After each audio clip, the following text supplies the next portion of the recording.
Is it false flag season again? Adam Curry, John C. Dvorak. It's Thursday, August 9th, 2018. This is your award-winning Gibbo Nation Media Assassination episode 1058.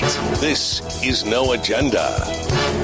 Ducking the purge and broadcasting live from the capital of the Drone Star State here in downtown Austin, Tejas, in the Cludio. In the morning, everybody. I'm Adam Curry. And from northern Silicon... Oh, wait a minute. I'm up in the northern Silicon Valley, the Pacific Northwest. I'm John C. Dvorak. It's Crackpot and Buzzkill in the morning. Yes. The big celebrations. Everything happening in the PNWs. Yeah. Nice.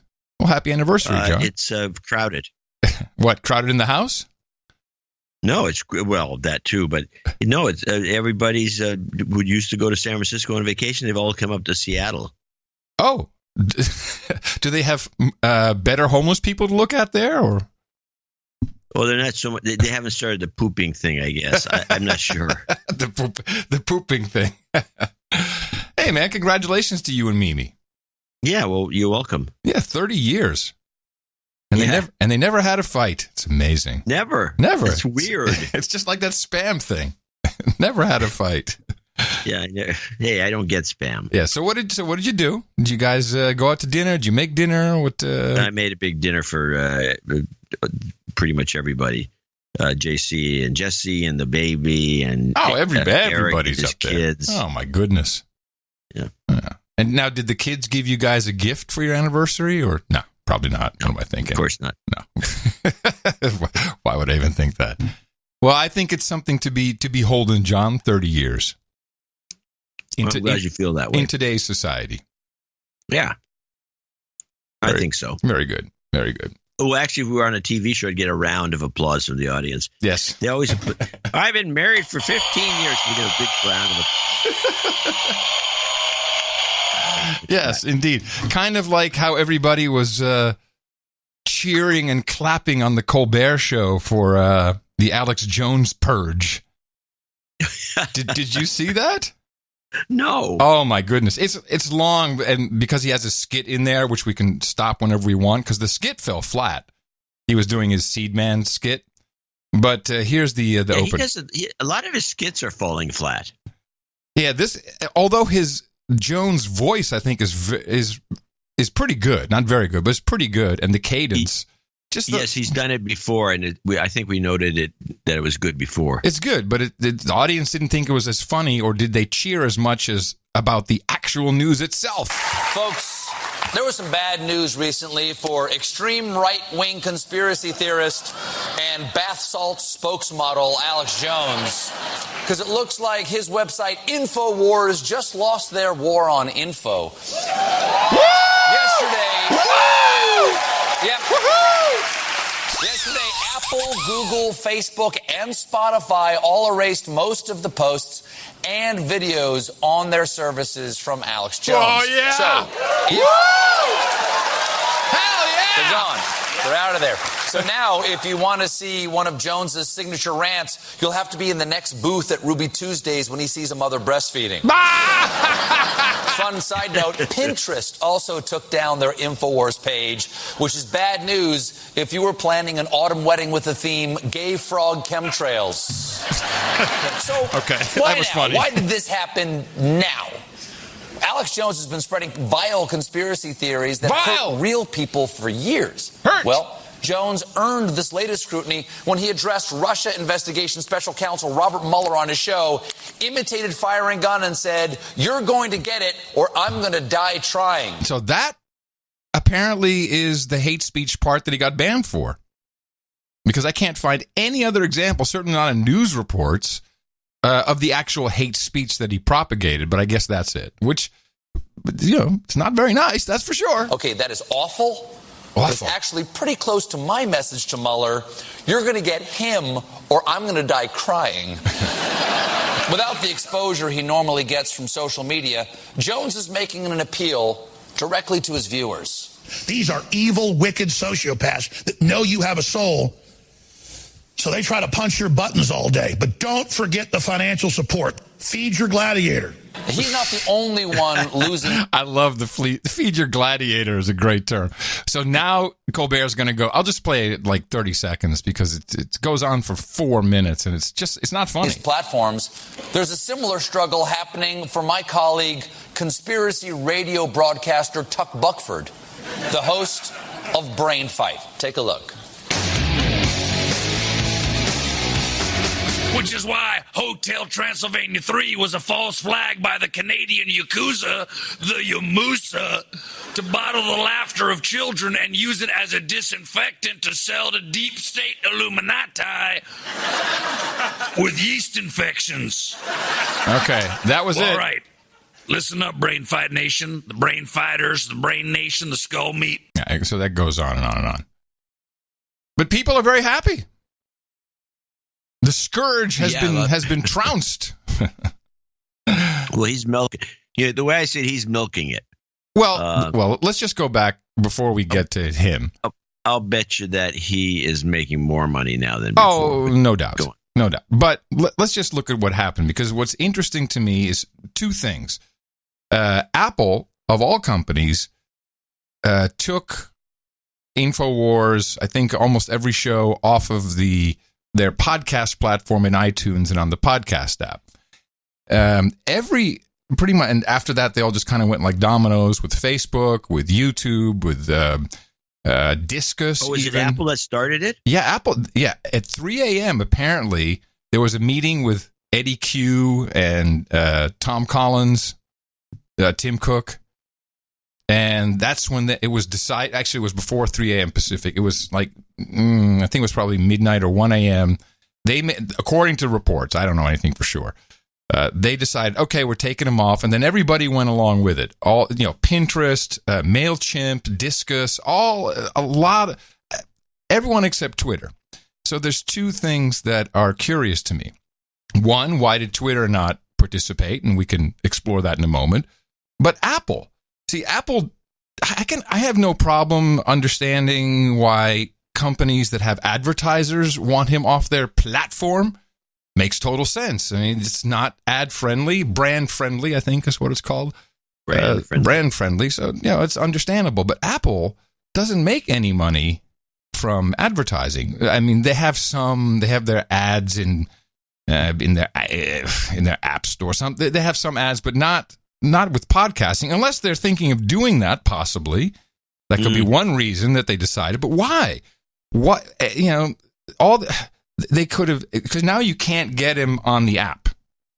And the podcasting app, according to our statistics, is still one of the most used apps, with Outcast being a close number 2, but not that close, but closer than the rest. So you can't even find his shows in the app. Whereas they could have easily just taken him off, not promote him. I don't know if they even were promoting him at this point. So that was curious to me. Well, they could have ignored the whole thing easily. I mean, he's always been pretty much the same guy doing the same material. This all started, if you go back, with Right Wing Watch, and this is run by a guy named Jared Holt. And he is the one that petitioned all these companies. It's kind of like a Media Matters type outfit with some very specific differences.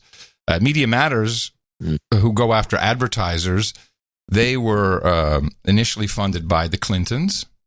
And Right Wing Watch is not a group by itself. It is a project of the People for the American Way. And this is a very interesting group. We've talked about them before. We have. I don't know what we said, but I do remember the name does definitely ring a bell. It's something we talk about. Yeah. Well, just consulting the Book of Knowledge gives you enough right there. But it was founded, the People for the American Way, was founded by our friend Norman Lear. So right away you understand this has something to do with media, because Norman Lear has the Hollywood Foundation, where they write scripts for all of your favorite TV shows that include social justice messaging, among others. Former presidents of the People for the American Way include Tony Podesta. That's kind of coincidental. But that kind of like drops, that kind of takes the air out of the room. Yeah, now let's look at the board of directors, because that's probably even better. So Norman Lear is the founding chair. We've got Alec Baldwin in here. We've got Jane Lynch, Seth MacFarlane. This is Hollywood. This is Hollywood all the way. And there's a lot of people. Kathleen Turner. I don't know how much these people matter anymore, but this is a Hollywood organization. I look at their 990. They got about $6 million, so they're well funded to go after people. It still doesn't really explain why Apple decided to do this. Moreover, because they allowed as did Google, everyone allowed the app to be in the App Store, which pretty much gives you the exact same content. And so many people went to get the app that shot to number one everywhere. So yeah, it's of course it's being milked, and I'm sure he's doing better than ever. But why? Why would Apple do this under some? And I don't think they even released a statement other than, well, it doesn't fit with the what was the exact terms? Community standards. Yeah, something along those ways. Yeah. But really, it's baffling to me. And then to have Twitter not bounce Jones off the platform, which is, this is going to be the holdout. It's going to be interesting to see as Jack Dorsey fights the social justice warriors of the world. Why did he not do it? Other than he made business some commentary reasons. Saying that he's never violated our rules. Why should we kick him off? Right, but he's not. In fact, he said specifically that if he does violate our rules, we'll kick him off, but he hasn't done that. Well, but he's not following the Silicon Valley virtue signaling. I really, yes, that's exactly what's going on. And just to make it more... Go ahead. No, I was just saying, I'm still I didn't know, I don't know why I didn't know this, but I didn't know Apple had triggered the whole mechanism, and everyone follows along. Cascaded. Cascaded. Pathetic. Well, Dorsey did one interview, as far as I know, and it was with Sean Hannity on his radio show. So Jack Dorsey, not going along with the Silicon Valley virtue signaling of Hollywood pressure groups, and appearing on Sean Hannity's show is very interesting. Here, just two quick clips. There wasn't all that much. Here he is about, talking about shadow banning, timelines, etc. We do rank search, we do rank trends, and we do rank conversations accordingly. That does not affect one's timeline. If you follow someone on Twitter, you're going to see them in your timeline. Now, we do rank the timeline for relevance, so it might take some scrolling to see everything. But you can also turn that ranking off in the settings, so you can see everything in recency order. I didn't know that. So apparently you can turn off their algo. Where? I don't know. He says there's a setting for it, so you can say, just give it to me in reverse chronological order. I've been going over my settings for various things recently. I've never seen that. Well, he says it's there. I have not looked because I only got this morning. But he does bring up, I think, something fair. Again, I'm astounded by this. If we're going to start policing platforms, the big promise has been, and also I think anyone who listens to our show has understood the lie of artificial intelligence being able to ferret out hate speech and grab it and identify it and block it and get rid of it. And all we really see is outfits like Facebook hiring thousands of people who now will be the arbiters of truth or hate speech versus regular free speech. And Dorsey admits as much. What about, and I think this might be something everybody agrees on, let's start with people that are calling for some type of violence of any kind or threatening violence against an individual. I think that would probably be an easy, we're not going to allow that, right? Yes, that is much easier. Any sort of violent speech, encouragement towards violence, harassment is directly against our terms of service, and we take immediate action on it. What if somebody, now it gets more nuanced, I wish somebody would just punch Hannity in the face. What do you do then? Well, we have to, in all these considerations, not to get into specifics, we have to take the context. We have to really understand what the context of the conversation is, and this is extremely hard for an algorithm to do and certainly hard for humans to do. So we make sure that all of our folks understand the cultural context that something is said, because some cultural contexts allow for some speech that enable some speech that other cultural contexts don't. So as we review cases of reports or blocks or mutes, we have to make sure that we're taking into consideration that context and then acting appropriately.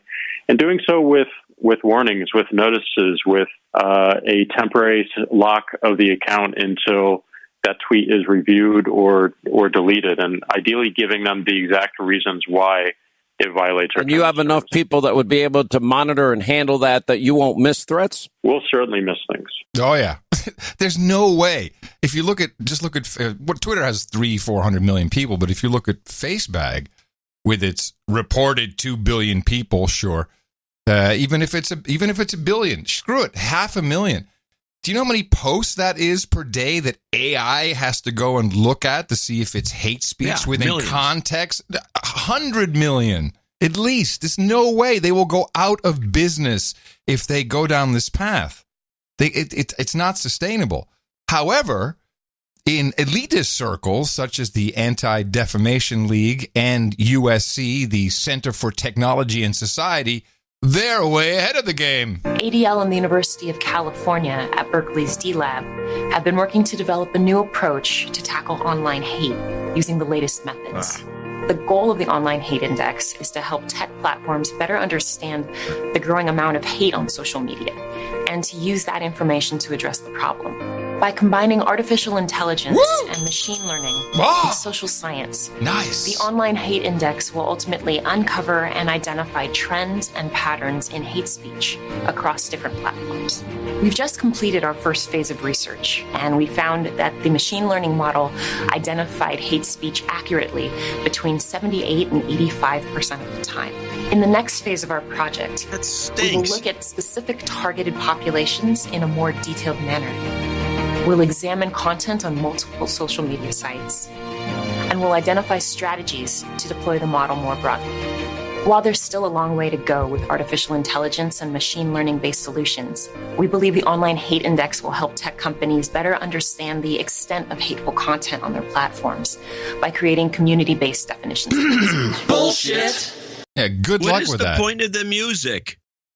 Well, it's a promo reel for how great they are and makes you feel good and makes you feel safe in a warm bath that ADL and USC are on the case with AI and machine learning. Nothing to worry about, citizen. I think they're trying to become a clearinghouse for hate speech detection. Well, that's what they're claiming. Well, that just brings me to the column I wrote for PC Magazine bitching about this sort of thing, because what you're talking about is the eventuality of more, not less. There's already a bunch of them. More blacklists. The blacklists are used by ISPs and everybody else, and the next thing you know, you can't get any. I tell the story about how my blog was blacklisted left and right because the name of the blog initially, on the title line at the top of was Dvorak Uncensored. So uncensored, the algos picked up uncensored, like, that can't be good. And so once I changed it to Dvorak News Blog, even though the big title on the page says Dvorak Uncensored, but it says Dvorak News Blog in the title line, the HTML code, that all went away. So this is the kind of thing we have to deal with. It's ridiculous. It's also not going to work. No, it's not going to work. I think that's, if anything, that's maybe what Jack Dorsey sees is, dude, you can't AI this away. And he's probably having enough problems as is just for, just all the reporting. I mean, I don't see how they can survive this. I think this is really bad for the social networks. Because they're being pushed into a corner. There's already legislation, by the way, in the works. I just got this in this morning from, what's this jamoke's name? Warner? Yeah. Warner's a dork. Yeah, so this is the Potential Policy Proposals for Regulation of Social Media and Technology Firms draft policy paper. And here's some highlights that I found. Well, maybe Apple's just getting ahead of it. Could be. But what they're asking for is really has nothing to do with hate speech. It's just pure regulation, mandatory location verification, mandatory identity verification, bot labeling. A bot needs to be labeled. And define popular technology as essential facilities. There it is. Essential facilities. They want to regulate. They've been wanting to regulate. We're coming up on the midterm elections. We want to silence people, and this is a great way to do it. But it's not like it's just the elections. I think mainstream media and politicians have wanted to shut down or at least regulate anything they can on the internet for decades. And they're trying to take advantage of it. I don't know if this will ever work or if they'll ever get it passed. But that's certainly what seems to be in the running. I'm still but he's definitely virtue signaling with it. Who? He's a Democrat, and he's telling everybody. Warren. Of course he is. Yes, of course he is. We got to stop these Republicans. Got an NPR report here. Also about, here it is. Jones says that he is the victim of censorship. So I guess the question is, does he have a point? Or maybe more importantly, will his supporters think he has a point? And what will that mean? Well, they certainly will, and they're already rushing to embrace that. Mark Zuckerberg, the founder of Facebook, tied himself in knots about the importance of being a free speech platform at Facebook, saying he would even defend Holocaust deniers' rights to spread essentially lies and calumnies. And yet Facebook essentially took this action too once Apple had taken axe. There's just been real pressure from both journalists, from a lawsuit from the parents of the journalists. Really? Are journalists pressuring for Alex Jones to be gone? Is that who's behind this? Well, I think what they refer to is that operation you named. Yeah. As something to do with journalists, maybe. I mean, maybe Norman Lear is seen as a journalist because he's a publisher. Iffy at best. Iffy. I think that's just a broad brush. Yeah. Let me see what else I had. I don't think any journalists care that much. And most journalists should do, although I'm not seeing any evidence of this, because journalists should, for example, be all for the Julian Assange situation. They used to be. Yeah, that's the early days until he turned what looks like a Republican. Yeah. Whoops. I'm still baffled by Apple. I really am. I do not understand. Could this have been some pressure from on high? From the people in this group? I mean, did Tom Collins get calls from Alec Baldwin and Norman Lear and something like that? Hey, man, that's exactly what happened. We're going to cut you off. You're a bad gay. Something like that. There must have been something. Oh no, it'd be like, you're with us, you pretty much side with us politically, and we got to, there's a lot of action going on in Hollywood. We all got to be together on this thing because this guy, we got midterms coming up. We got to get more Democrats in. You can help us out if you just kill this Jones podcast, and at least for now, they make a big fuss after November. You can put it back up. What do you think Steve Jobs would have done if whatever happened in the midnight meeting or whatever? Do you think he would have said, "Yeah, take him off completely"? No. I can see him saying, "We decided not to promote him, but we feel at Apple free speech is very important, and hate speech is also free speech. Although Steve Jobs don't like it, we won't promote him, but we will not cut him off." I think that's where he would have gone. I hope. Probably. Sounds more like him. Kind of a libertarian at some level. Yeah. But he was he was also a big time Democrat. He used to have Clinton over at the House. Yeah. Barefoot. But he'd probably be less susceptible to that pressure. So it's I wish I could say more. I mean, things we've discussed everything a million times. Hate speech is still free speech. There's no laws against hate speech. I did find what was the I put a couple definitions in the because the Oxford I was looking for the Oxford Dictionary definition. They don't have one, of course not. U.S. legal hate speech is a communication that carries no meaning other than the expression of hatred for some group, especially in circumstances in which the communication is likely to provoke violence. It is an incitement to hatred primarily against a group of persons defined in terms of race, ethnicity, national origin, gender, sexual orientation, religion, and the like. Hate speech can be any form of expression regarded as offensive to racial, ethnic, religious groups and other discrete minorities or to women. But the thing that's interesting is the hate speech is used, but not a single example is given. Certainly not of Alex Jones. Conspiracy theories, yeah. But hate speech, I haven't seen it.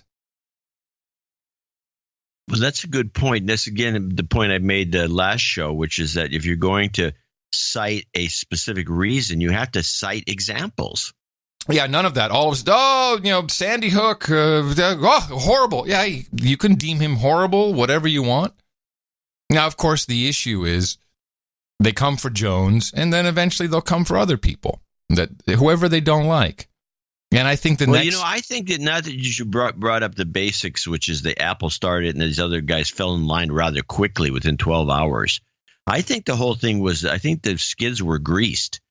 This group that you're talking about, yes, right, the Norman Lear group, probably went to the other groups and said, we hear Apple's going to do this. Would you do this? Would you ban this joker? Yeah, so they just needed Apple to fall down. Right. Yeah, if somebody like Apple, we understand Apple's going to do it. They're going to pull them out. You're going to have to do that too, because you're going to look foolish if you don't. Yeah, it sure seemed like everybody had their press releases good to go, didn't it? I mean, yeah, it was too quick. It was pretty quick. Yeah, right down to MailChimp and just everybody. Yeah, bang, bang, bang, bang, bang, and then MailChimp. That MailChimp, what is he doing? He just sends out a newsletter. Yeah, but I'm sure MailChimp has got some fascist newsletter producers. Well, if you remember, they took off Stormfront, who was really the first one to go. Stormfront got banned. You remember this? Yeah. So they got kicked off of MailChimp. I understand MailChimp. They're identifiable on their emails. It shows up somewhere. You see, they just don't want to be associated with it. I can understand all of that. I really can. But it's fine by me. I've always said you got to decentralize. If you base your business on YouTube, whether you're a creator and pissed off about being demonetized, or if you're getting kicked off altogether, you bully boo-hoo. You're stupid. That's the reason we have our own infrastructure. We don't use these outlets. But I will say that with the podcast, was he kicked off a Podbean? That's what I'd like to know. That's a good question. I don't think he uses Podbean, actually. I think he has his own infrastructure. But if we got kicked off, and it could easily happen, we've talked about Sandy Hook, and we've had all kinds of thoughts, certainly me. But I don't know. I don't think we're important enough. Well, there's that. And also, I was reading some tweets, and Jen Briney was all hand-wringing over this thing. Yes. And she could go next. I don't think so. She has the right thinking, because if one goes, who's next?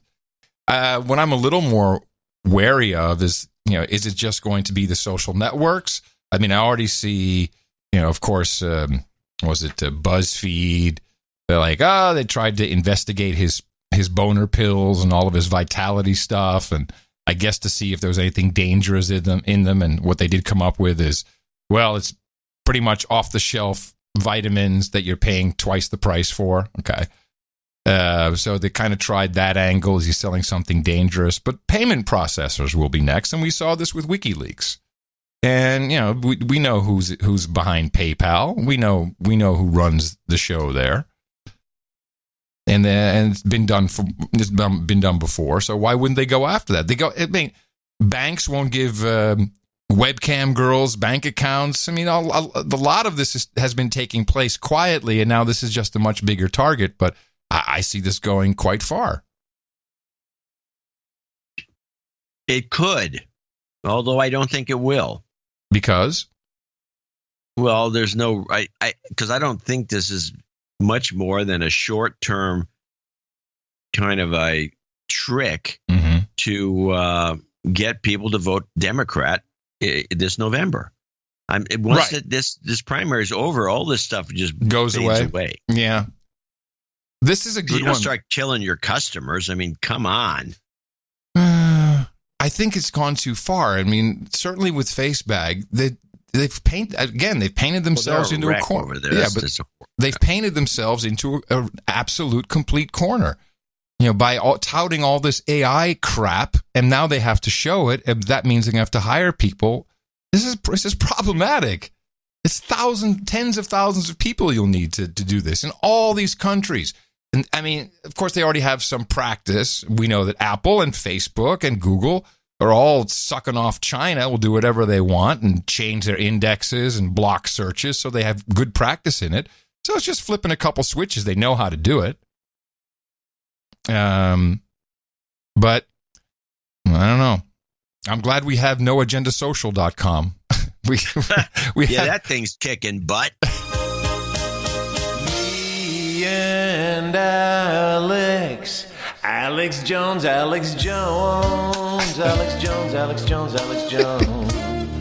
let's listen to a couple of clips. We don't normally run these clips. What, you're not hearing this? Yeah, that's very good. Oh, come on. I thought it was almost over. It was until you started talking over. It's okay. I got a long version at the end of the show. I got two clips. One is the Alex Jones himself, and the other one's an InfoWars clip where one of the guys, that British kid, is going off on it. Let's play InfoWars MP3. With a red button saying, quote, live. The top tweet links to an InfoWars story with the headline, Imam, I warned de Blasio about New York City terror. He was too busy bashing Trump.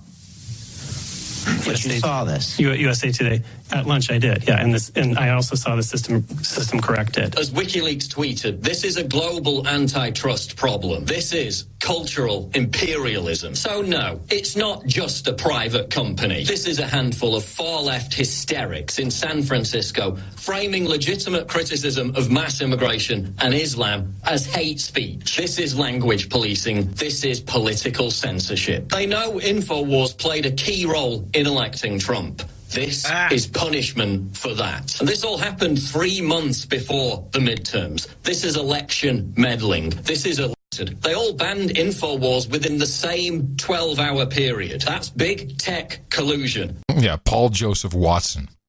Yeah, that guy. Yeah, I think there's something to be said for election meddling. I think so too. I think he made two interesting points. One, I think election meddling is in play, and I think that's illegal. I'm pretty sure. And the other thing is, he said, well, you can, InfoWars helped elect Trump. Was he even for Trump when this thing began? Yeah. In fact, he's out there now claiming that Trump never would have gotten all of this traction on Facebook if it wasn't for InfoWars. And I think he has an argument to make there. Yeah. All right. Yeah. He's okay. Well, now he goes on. Now this is another short clip. This is Alex Jones himself.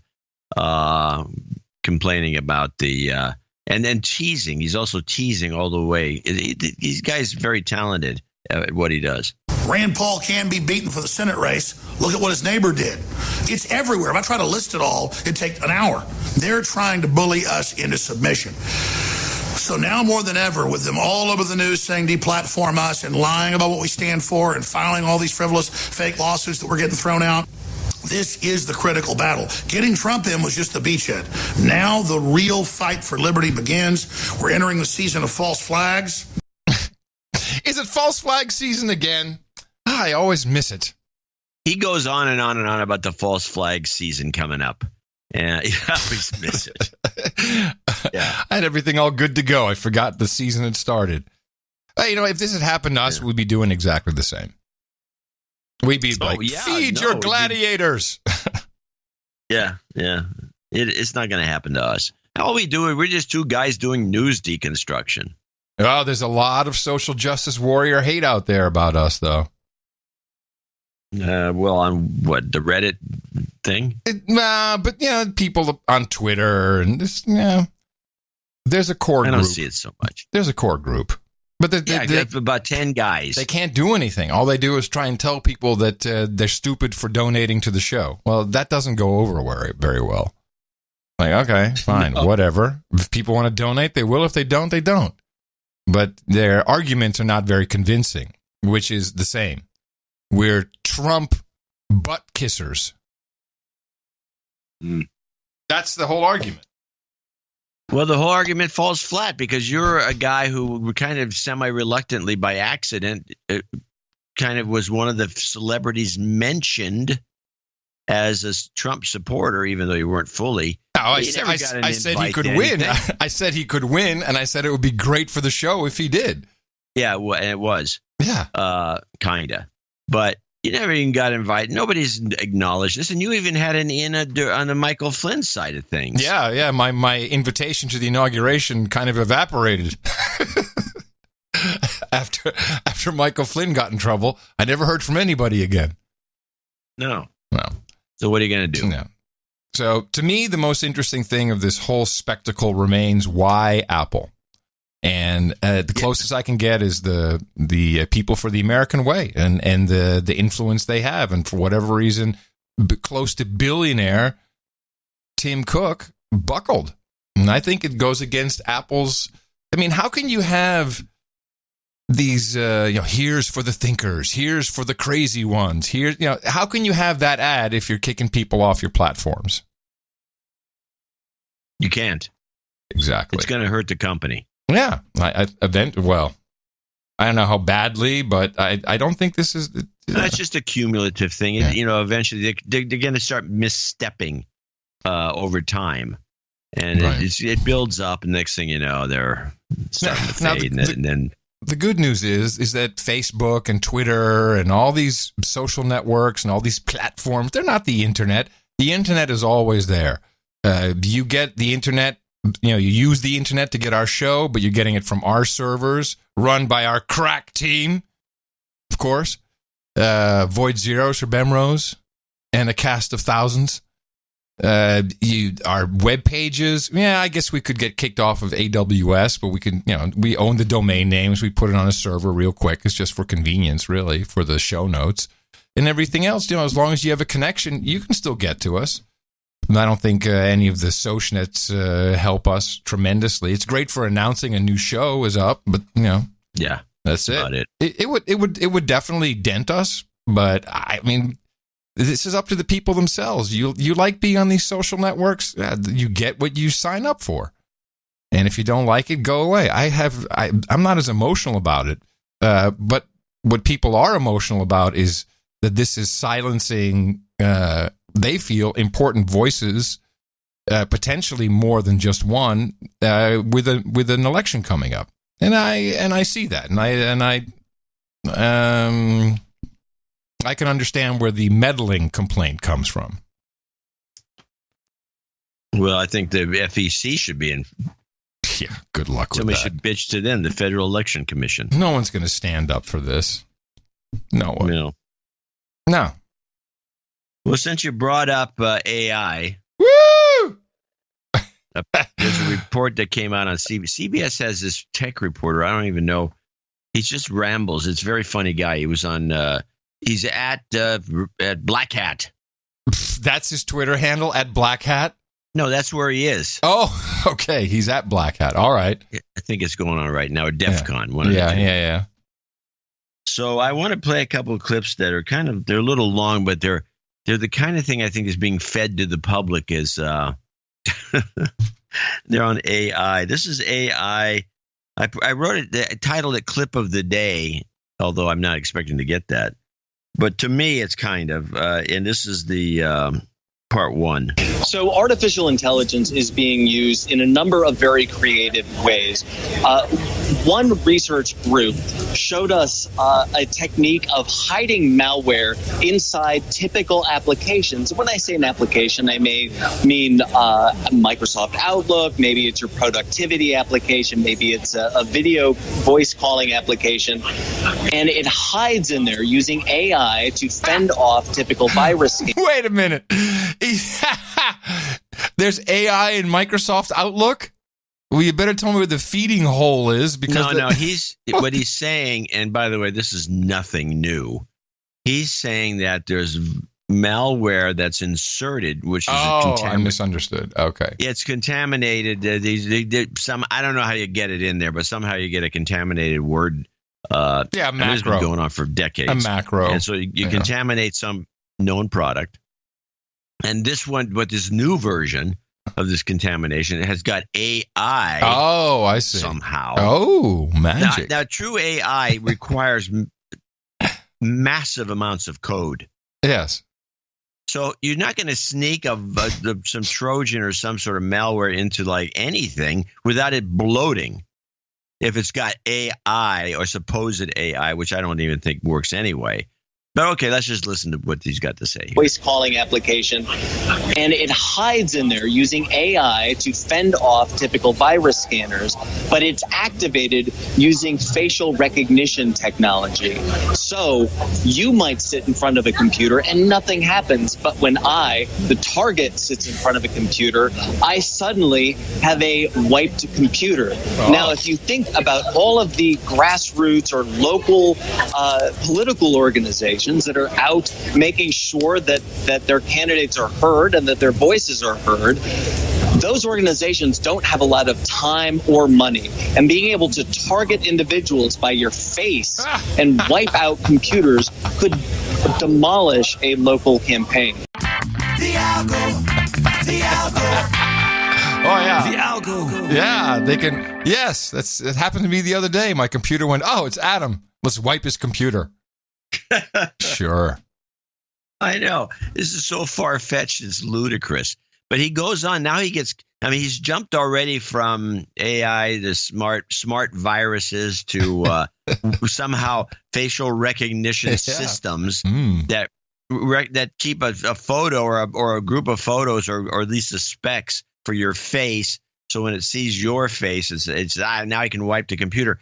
Why couldn't it just wipe the computer anyway before you got to it? If it's a computer that's a target, why wait for you?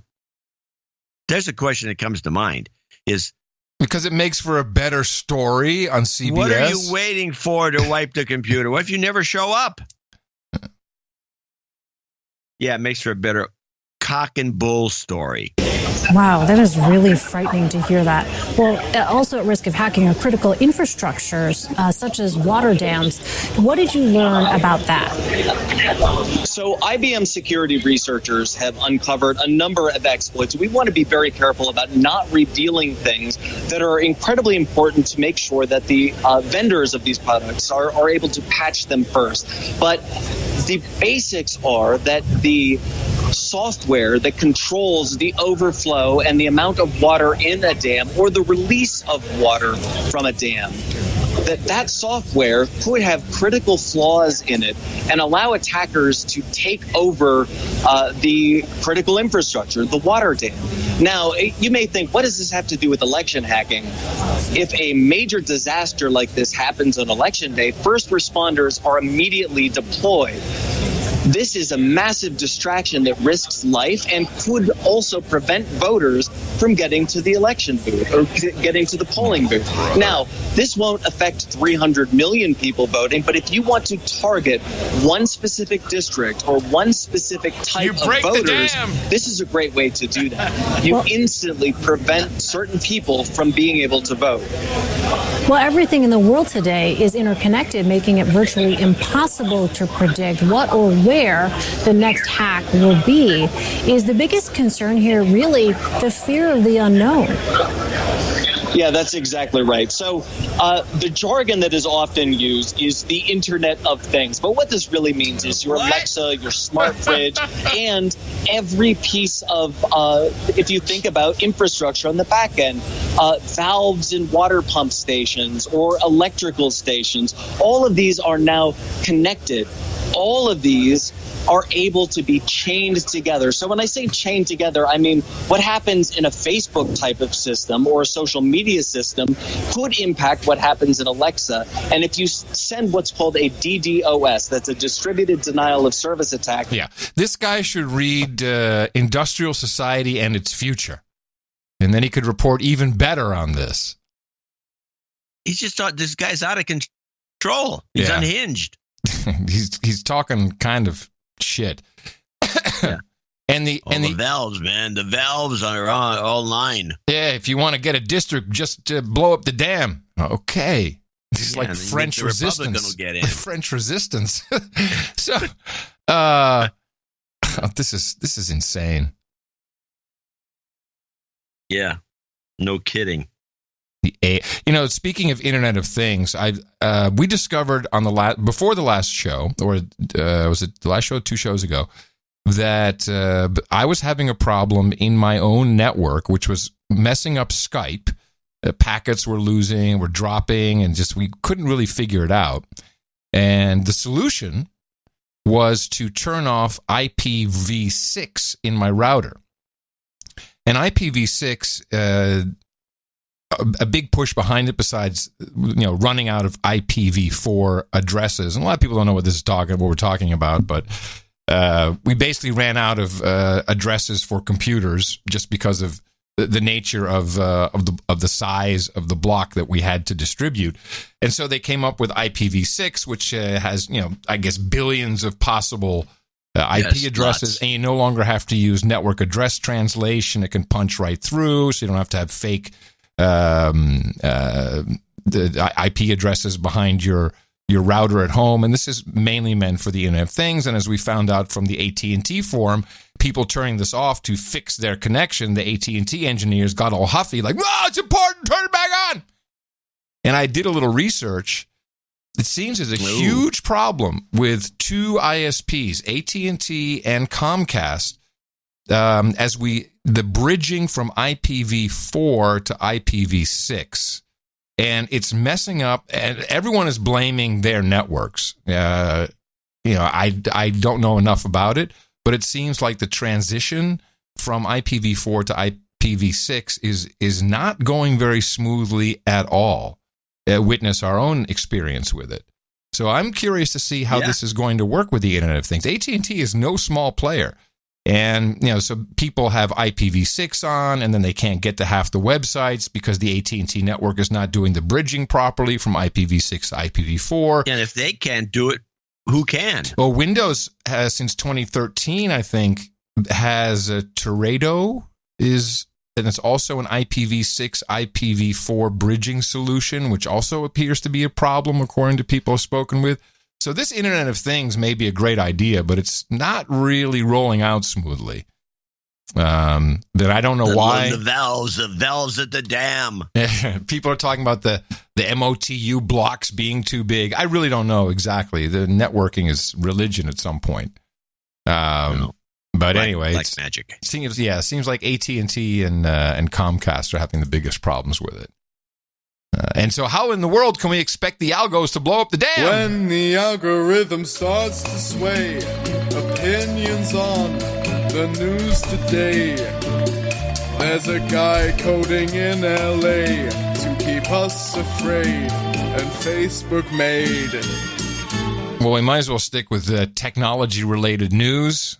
Again, very disappointed in every single news organization. No one has told me or written or reported on the actual issue here. It's a heartbreaking discovery for hundreds of families who lost their homes in foreclosure. Wells Fargo is now saying about 625 homeowners were not granted mortgage modifications due to a computer glitch. The issue came to light in a regulatory filing. In about 400 cases, the customers were foreclosed upon.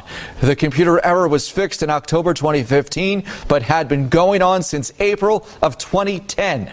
Wells Fargo says it has set aside $8 million to compensate those customers affected by the mistake. And everybody just accepts it. Oh, it was a glitch. It was nothing else but a glitch.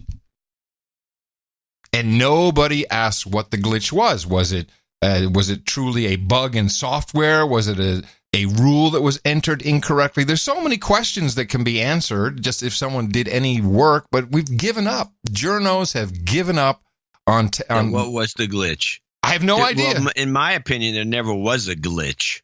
Yeah, that's what I'm thinking. What do you mean? They just screwed people, got caught, and glitch? Yeah. Yeah, because Wells Fargo has such Wells a great Fargo's reputation. notorious. Yeah, they got such a great reputation. Yeah. Yeah. Bank of America is not much better. The Bank of America got involved in foreclosing on. So this is a story we did it on the show. Yeah, didn't you run into problems with that? No.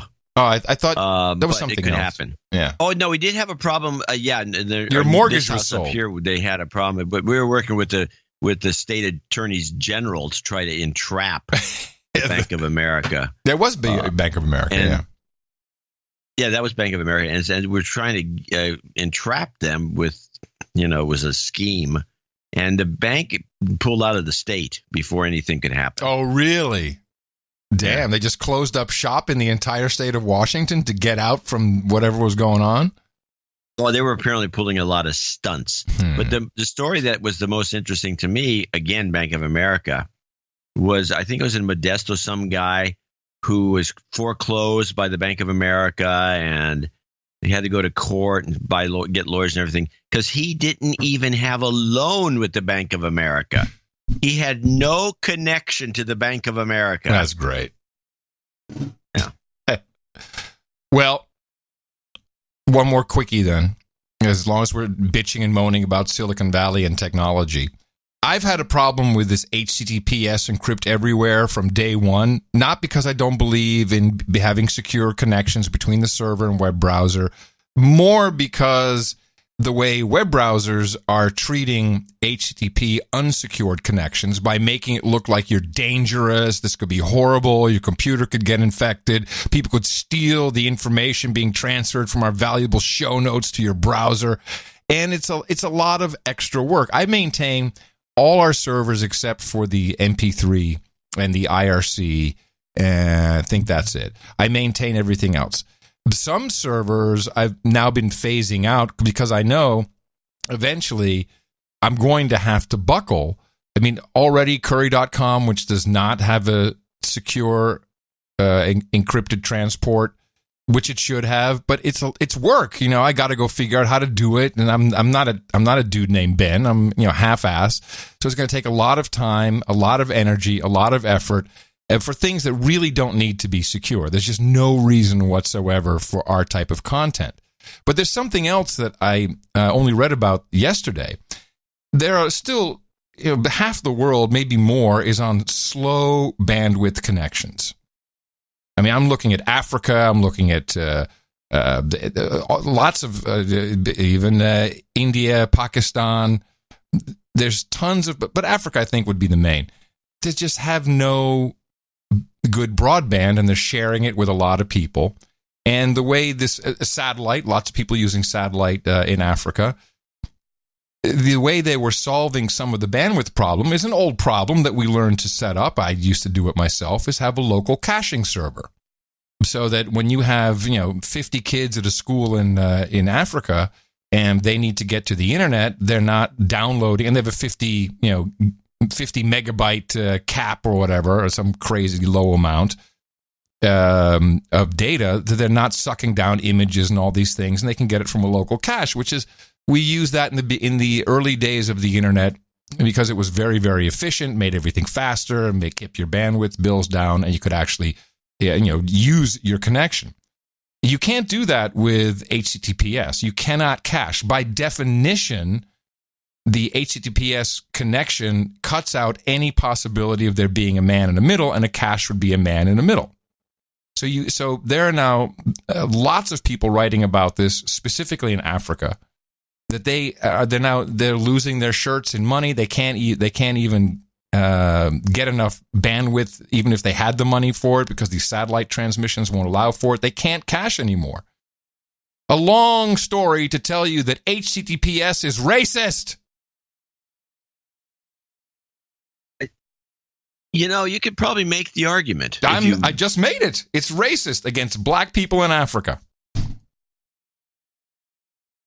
Sounds right.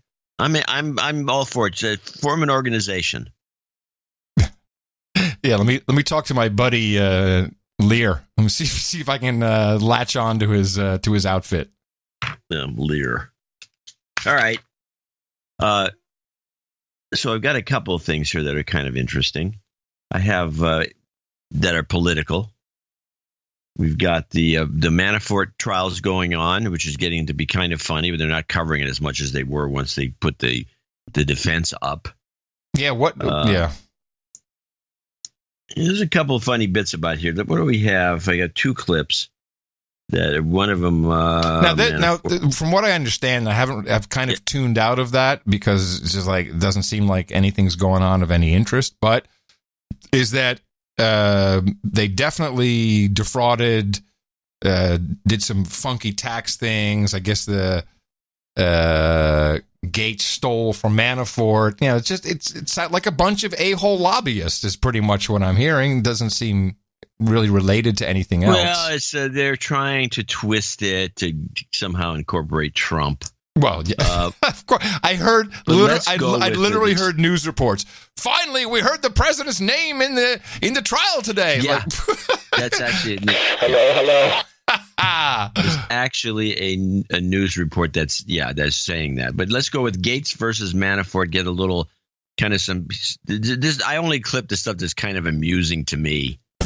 They'd be okay with a sentence of probation for initially lying to the feds, but that if he didn't, he could face 290 years in prison. So the Mueller team, Gates testified, prepped him for more than 20 hours to testify against his old boss. But as soon as the Manafort defense lawyers started asking Gates questions, they got him to admit that he's led a secret life in London, which included a girlfriend, not his wife, and a rented flat. Gates then testified he would figure out ways to trick Paul Manafort into paying his personal American Express bill, and that it's possible he may have fraudulently submitted personal expenses to be paid by the Trump inaugural committee. The Manafort defense team believes they have exposed the Mueller team's star as unreliable. That's why Manafort lawyer Kevin Downing asked, after all the lies you've told and fraud you have committed, you expect this jury to believe you? And Gates said, I am here to tell the truth and take responsibility for my actions. Mr. Manafort had the same path. I am here. I have accepted responsibility, and I am trying to change. Gates insists that if there are charges of financial funny business, Manafort always knew where the money was, and he always knew how to spend it. But the judge then jumped in to say Manafort wasn't that great at knowing where his money was if Gates was able to steal as much as he has admitted to stealing. Gates was told late yesterday afternoon that the Manafort defense team is going to have at least another hour's worth of questions for him this morning. That starts at 9:30 local time. We do not know who the Mueller team's next witness would be that they might call. We just know that they plan to wrap up their case, rest their case sometime this week. Oh, brother. So the interesting thing about this is the judge. Yeah. Apparently the judge doesn't think much of the Mueller team. No, not much of the prosecution. And so he's throwing stuff in like that particular anecdote where he says, hey, wait a minute. If he knows, so if he's got that much of a handle on things, how come this happened? And so he's interrupting the case. Which is apparently rare. Yeah. During opening statements and stuff. Yeah. All right. So he's apparently irked, and there's pictures of him like he doesn't like what's going on.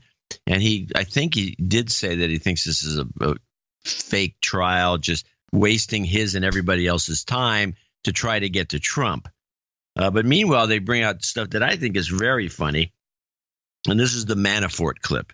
The Mueller team again today, saying he doesn't want them to gild the lily by introducing more photographic evidence of luxurious Manafort purchases than they really need to make their case. And that is as photos like this one of a blazer from Beverly Hills-based House of Bijan with Manafort's initials PM stitched in are introduced as evidence by the special counsel's prosecutors. This morning's first witness was a Florida-based contractor from Big Picture Solutions. It's a company that installs smart homes and audio-visual systems and networks. And the contractor says he received millions of dollars worth of international wire transfers from Manafort for houses he did at Manafort homes, for work that he did at Manafort homes up and down the East Coast. And that sometimes he dealt with Manafort about the bill, and sometimes he dealt with Rick Gates, Manafort's deputy in business and at the Trump campaign. And the Manafort defense insists that if the Mueller team's allegations are true and big purchases were being made with international wire transfers from accounts rich with Ukrainian consulting fees hidden from the IRS, then Rick Gates is the guy who would know, because they argue Manafort was the boss, didn't concern himself with bookkeeping. Gates flipped on Manafort after pleading guilty to the FBI. The feds have had him penciled in as the star witness ever since, and the Mueller team announced this morning they have every intention of calling him to the witness stand. That was not clear yesterday. That was kind of left ambiguous. And at one point this morning, the judge told the courtroom before the jury came in, he doesn't think the Mueller team can prove conspiracy without Rick Gates' testimony, to which the Mueller team replied, not necessarily. Sandra. All right. On day 3 there in Alexandria. Peter Ducey, thank you. Juicy. No, there's nothing. There's nothing. So apparently the judge also said, because of all these, they kept showing his clothes, Manafort's clothing. Yeah. Yeah, they went to his closet, I guess, when they had the raid. Yeah, they're building a profile of him being a douche. In the closet. Yeah. Yeah, he's a douche. And so they're taking all these pictures, and the judge says, hey, is this guy on trial for being too rich? Yeah, that's what they're trying to do. But, I think they're uncovering, and I see more reports about it, even the New York Times. Manafort trial is showing us, just how many unregistered lobbyists and what kind of shenanigans they're up to all over D.C. So it may bring some things to light, but I just don't see it. These are all old crimes, if they're crimes, and old shenanigans. No. And it's nothing special. I did have this is a little longer clip, but if there's one guy you want to ask in America about, a guy who's still breathing and young enough to explain constitutional law, who would that be to you? I think Dershowitz is the guy, I think. Yeah, me too. And we've always thought Dershowitz was the right guy to listen to. And, of course, he's been shunned now. It's because he's never really changed his path. Yeah, bad. You gotta be flexible, man. Yeah, he should be all for Hillary. Flexible. Yes.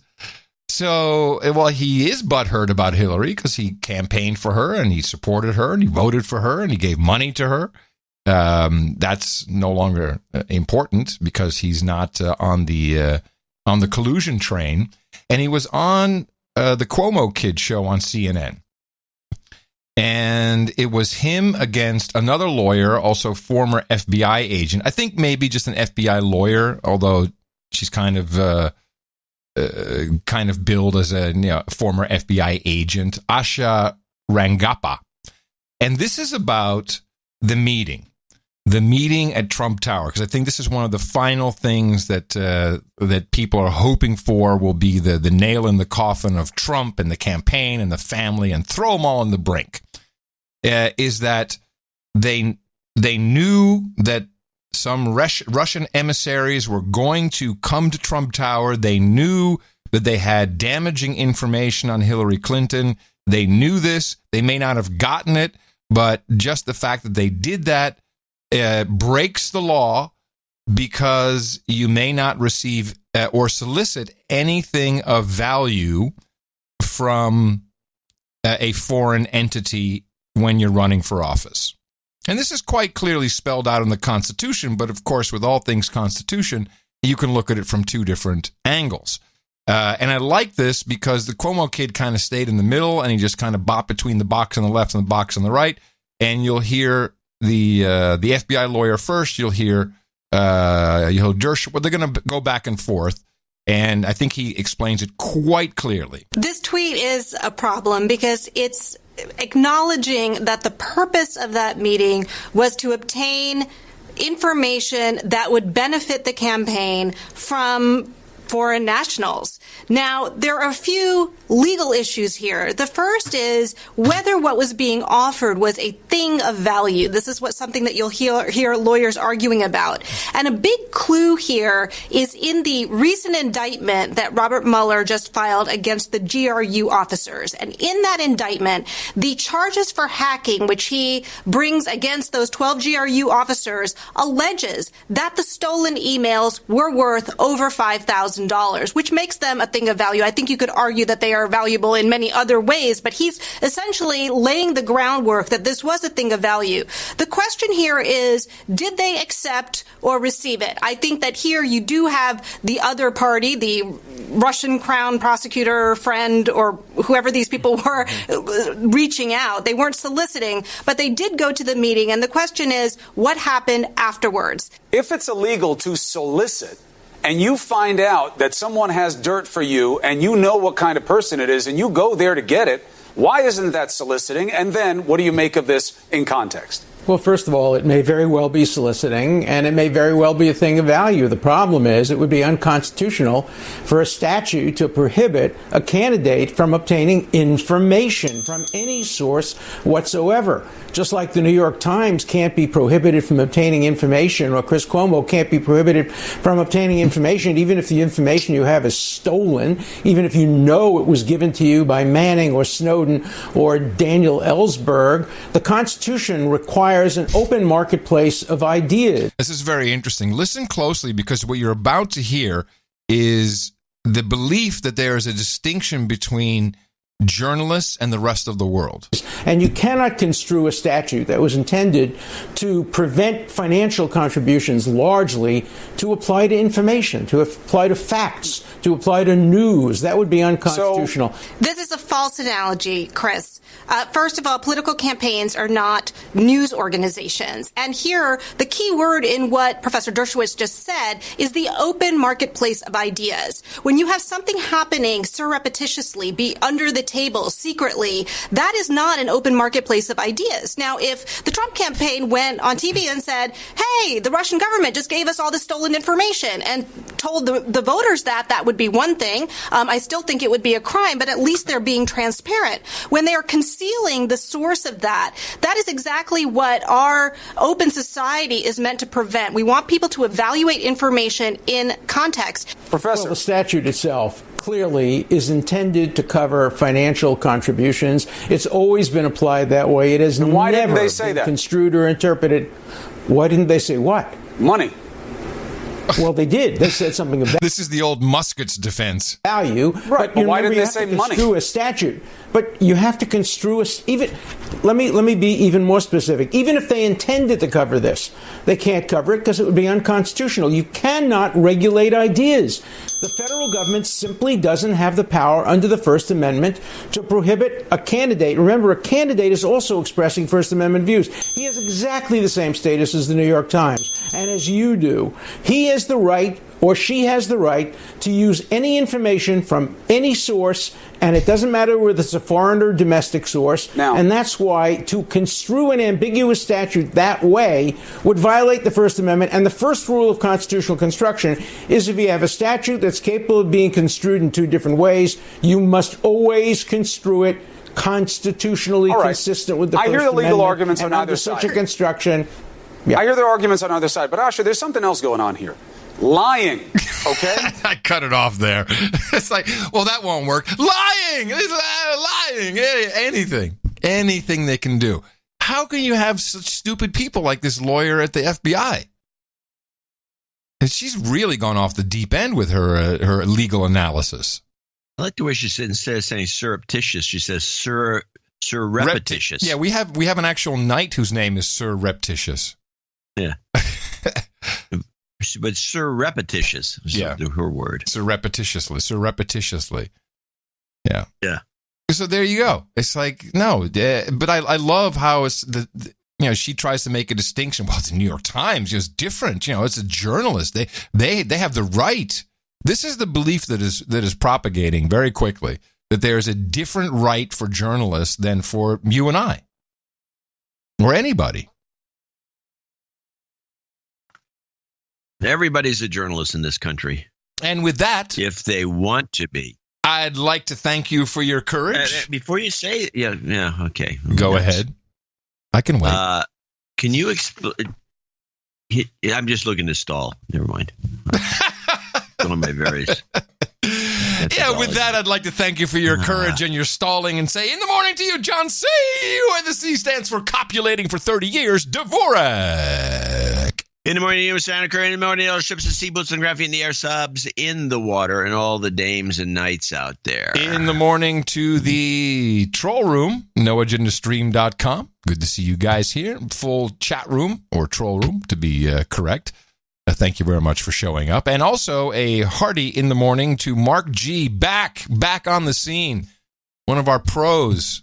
He brought us the artwork for episode 1057, the heckler's veto, another legal term we learned on the show. This was a dynamite. He did a number of pieces, and I think you used one in the newsletter. Yeah. But this was a modernistic depiction of a white silhouette with all kinds of colored fingers pointing at it. It was, frame worthy.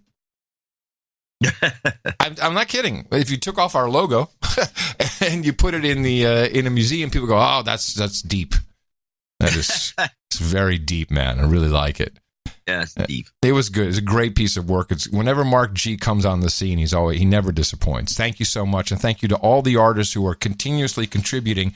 And when you go look at your podcast app, certainly the Apple, I don't know how other ones function, but if you go look at New and Noteworthy, we're always there. We're always near Rachel Maddow. And let me tell you, she's got the same tired-ass picture. And you look at our snazzy artwork, you just want to click on it. It helps. It really does. And it's appreciated. NoAgendaArtGenerator.com. And thank you for your courage.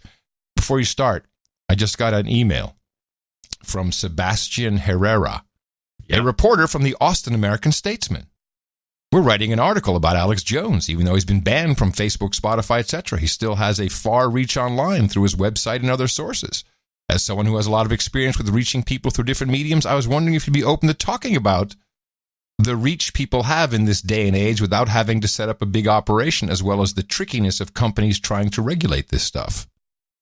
Ooh. Do you think I should do that? Make sure you get the name of the podcast, No Agenda Show. So that's a yes, I'm doing this? Oh, yeah. Okay. Absolutely. And you can do a good job. You're going to kick butt. Okay, I'm going to, but he says, the deadline's today. Well, tell him that as soon as the show's over, you'll give him a call. That's what I said. I'm saying it right now. Done. Okay. NoAgendaShow.com. I'll have to remember that. Got to get my plugs in. All right. Well, one of the ways you do that is by not relying on monetization from corporate entities, by not relying on their infrastructure at all if you can avoid it. And I think we've been pretty successful at that. And we have a group of people who have surrounded us over a decade, and they support us. They support us in many different ways, and one of them is financially. And we like to elevate the people in the top to the top of the show as our executive and associate executive producers. John has the list. Well, we start off with Henry Barron of the Outpost West, who came in with 88.00, which is, of course, a celebratory donation for this 30-year anniversary. Yes. Wow. He says on his long note, which I will have to move this over. Okay. I haven't made one-time contribution in a while, but I did up my recurring contribution last year to equal the subscription price of the Financial Times. There you go. We got to have, what we need to do is on one of the newsletters, I want to put a big list of costs. What does it cost for the New York Times for a year? What does it cost for the Financial Times? What does it cost to go to a movie every week? And he feels that this show equals minimum the value of the Financial Times. Well, thank you. It's probably true. Yeah, well, I really appreciate that. And he says, happy anniversary. There you go. Thank you. Nice. Kyle Carroll, a.k.a. Sir Enoch, Paladin of the Oil Patch, $500 from Big Spring, Texas. In the morning, Jansen, hello from Big Spring, Texas, the crossroads of West Texas. Turning for West Texas with an accent like this. Turning 48 on Friday, I can't think of a better self-gift than to support the best podcast in the universe. Thank you for you. He's on the birthday list? I don't think so. Yes, he is. He is on the list. Thank you for the courage and your bi-weekly episodic excellence. Keep it up. And if you have any, I suppose a little birthday karma would be nice. Give some birthday karma. We can do that for him right now. Hold on a second. I was just writing the guy back. He says, can you do 3:30? He said, I don't think so.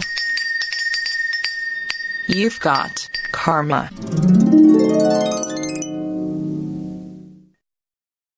Sir Scott of the Bikes, 4/22/21.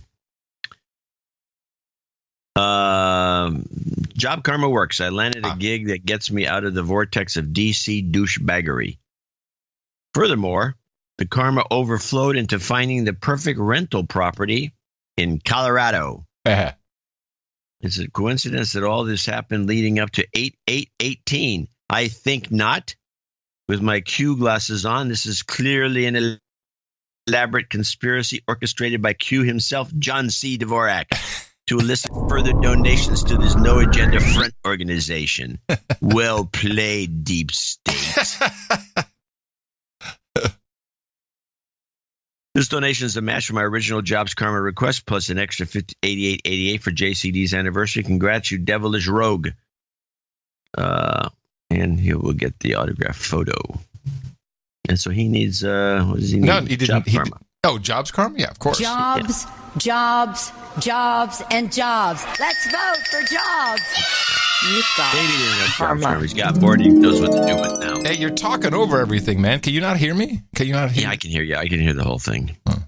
I thought my talking over would work. No, it doesn't really. Anyway, I think he's just going to be overflowing with Job Karma. So, wire of the hidden jewel, James Pyers, Escondido, California, 333. Thank you for your courage. Please accept 88.88 plus 245.45 is my best podcast in the universe production investment. Please wish my wonderful, beautiful Swiss wife, Jasmine, a happy anniversary. We are now married 20 years and have been very fortunate throughout our journey together. John, Jasmine, and I were married on 8/8/98. Woo! So we were close to your near-perfect numerology. Congrats to Mimi and you, too. Job Karma, please, along with the rule follower, and I got ants, as much as you're willing to play, as we really do have ants. What? No, it's not. Amen. Fist bump to all the No Agenda producers and listeners. Oh, brother. Okay. I'm a rule follower, so if the rule is that we have to do it, then I'll do it. Amen. Fist bump. I got ants. I got ants. Jobs, jobs, jobs, and jobs. Let's vote for jobs. You've got karma. Let's hope that it doesn't give the ants jobs. Right. Anonymous 333. My moniker is Corporate Security Producer. I sent you an anonymous email as Corporate Security Producer from Proton Mail with some additional Jim Acosta deconstructions. NJNK, just a long overdue de-douching, please. You've been de-douched. Did you get that email? Corporate Security Officer? I will look for it. Apparently it's got, I don't think it's meant to be read, so I'm not going to go to it yet. Okay. Scott Penton in Tonawanda, New York, 333. Hello, John and Adam. My birthday, 8/8 is my birthday. Ah. So I figured a donation is needed. I've been listening for a while now since Adam announced on the DSC that he was doing a Skype call with this guy named John C. Dvorak. Wow. I've donated a little more here and there, the best I can. So with this donation, I guess a de-douching is needed. You've been de-douched. Also, some job karma, please, for the other dude and dudettes named Ben that are looking for work too. I will continue to try and hit people in the mouth in FEMA Region 2. I'm thinking of starting a meetup in the Buffalo area to wake people up. A lot of shenanigans in the city of Buffalo,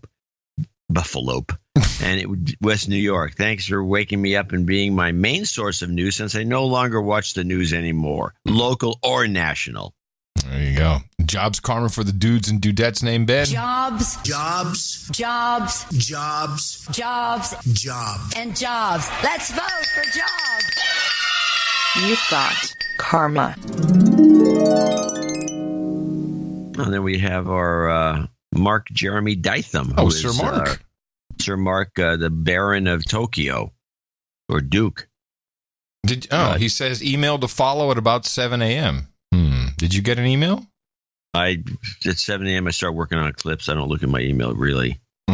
He said that he's OTG. Where is he's OTG somewhere? He wouldn't be able to.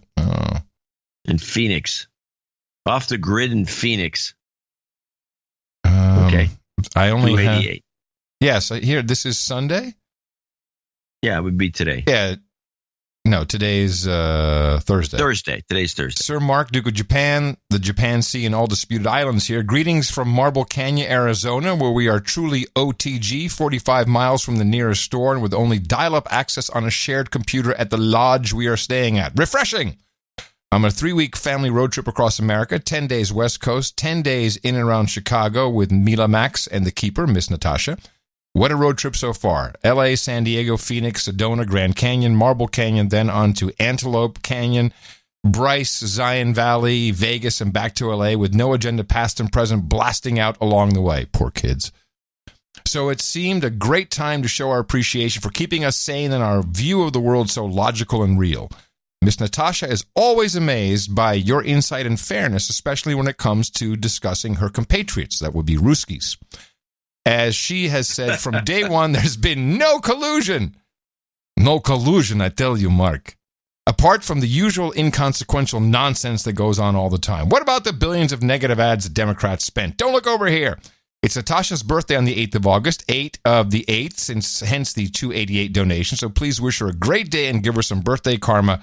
We should be in the car listening to this. We have been totally blown away by the beauty and scale of the U.S. on this trip and positive spirit of everyone we have met. America is great. Oh, man. Nice note, Mark. But why? But what's the problem here is how come you're not coming by Austin, bro? Or the Poop City, San Francisco. Hey, Poop City. You've got karma. I'm just going to put Natasha. I'm going to put Natasha on the list because she was not there. Okay. Now, I will, in advance, I'll tell him Bryce Canyon is a stunner. Onward. Sir Dick Bangs. By the way, he'll be associate executive producer for the show. 1058. Sir Dick Bangs of D.C. in Washington, D.C. 266.64. 88 times 3 for each decade. Oh, that's a good one. Good one. Nice. Yeah. Excited for my signed picture to Sir Dick Bangs of D.C. Night of the No Agenda Roundtable. Love JCD. New home construction karma. And thank you for the sanity. Okay. You've got karma.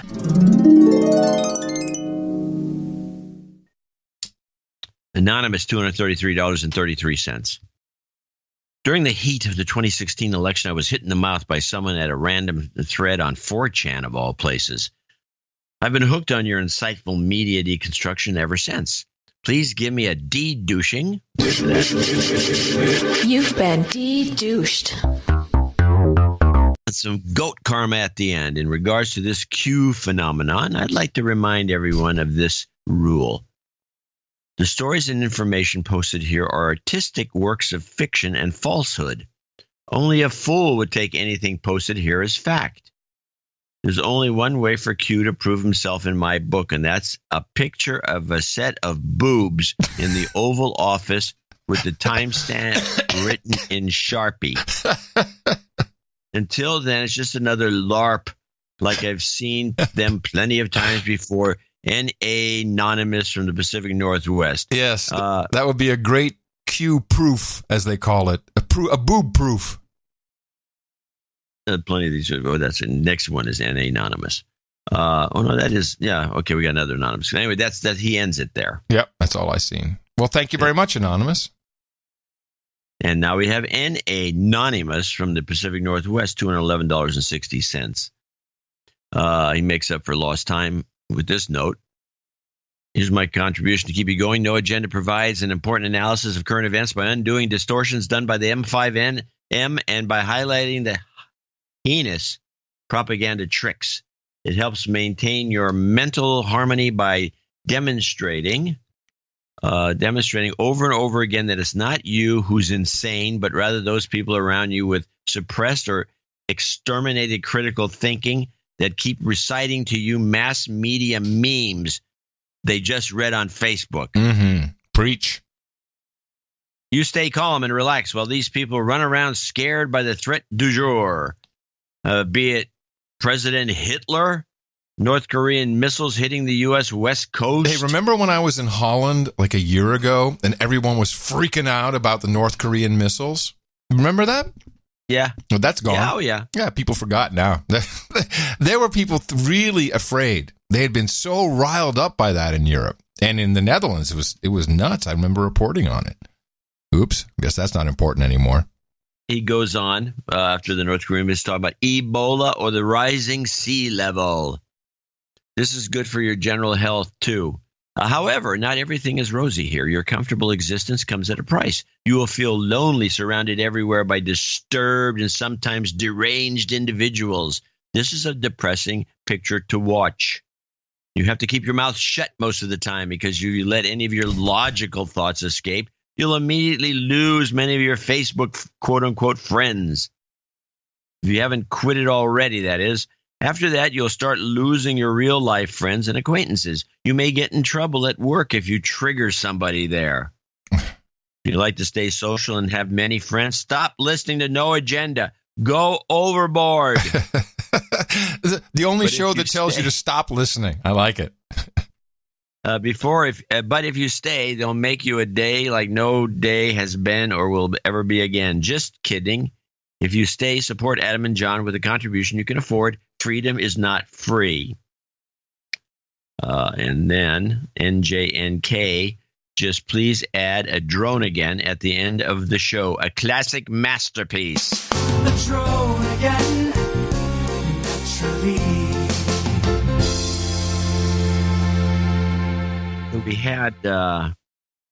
We got a third anonymous in a row. Talk about your random number working out. Yeah. $201. Keep me anonymous. They sent some email to share. I'm glad to share more insight off air. I will look for that for maybe later in the show. Kyriakos Mitzes. M-I-T-S-E-S. I have the note, John. I have the note from Anonymous here. Okay. Episode 1057, outstanding work. Your competence and authority is admirable. I heard Adam say he hopes that white privilege and toxic masculinity are just Twitter issues. This is a good note. I regret to share that this nonsense has indoctrinated our biggest defense company, Lockheed Martin. And this is the reason that the note is anonymous, because I believe this person works there. All leaders are required, listen to this, John.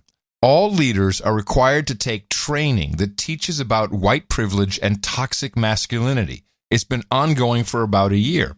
Also, all executives are required to attend a so-called white man summit. It's just shameful. The white men in these classes are figuratively castrated. They go to the front of an audience of about 50 leaders and explain when they realize that they are privileged.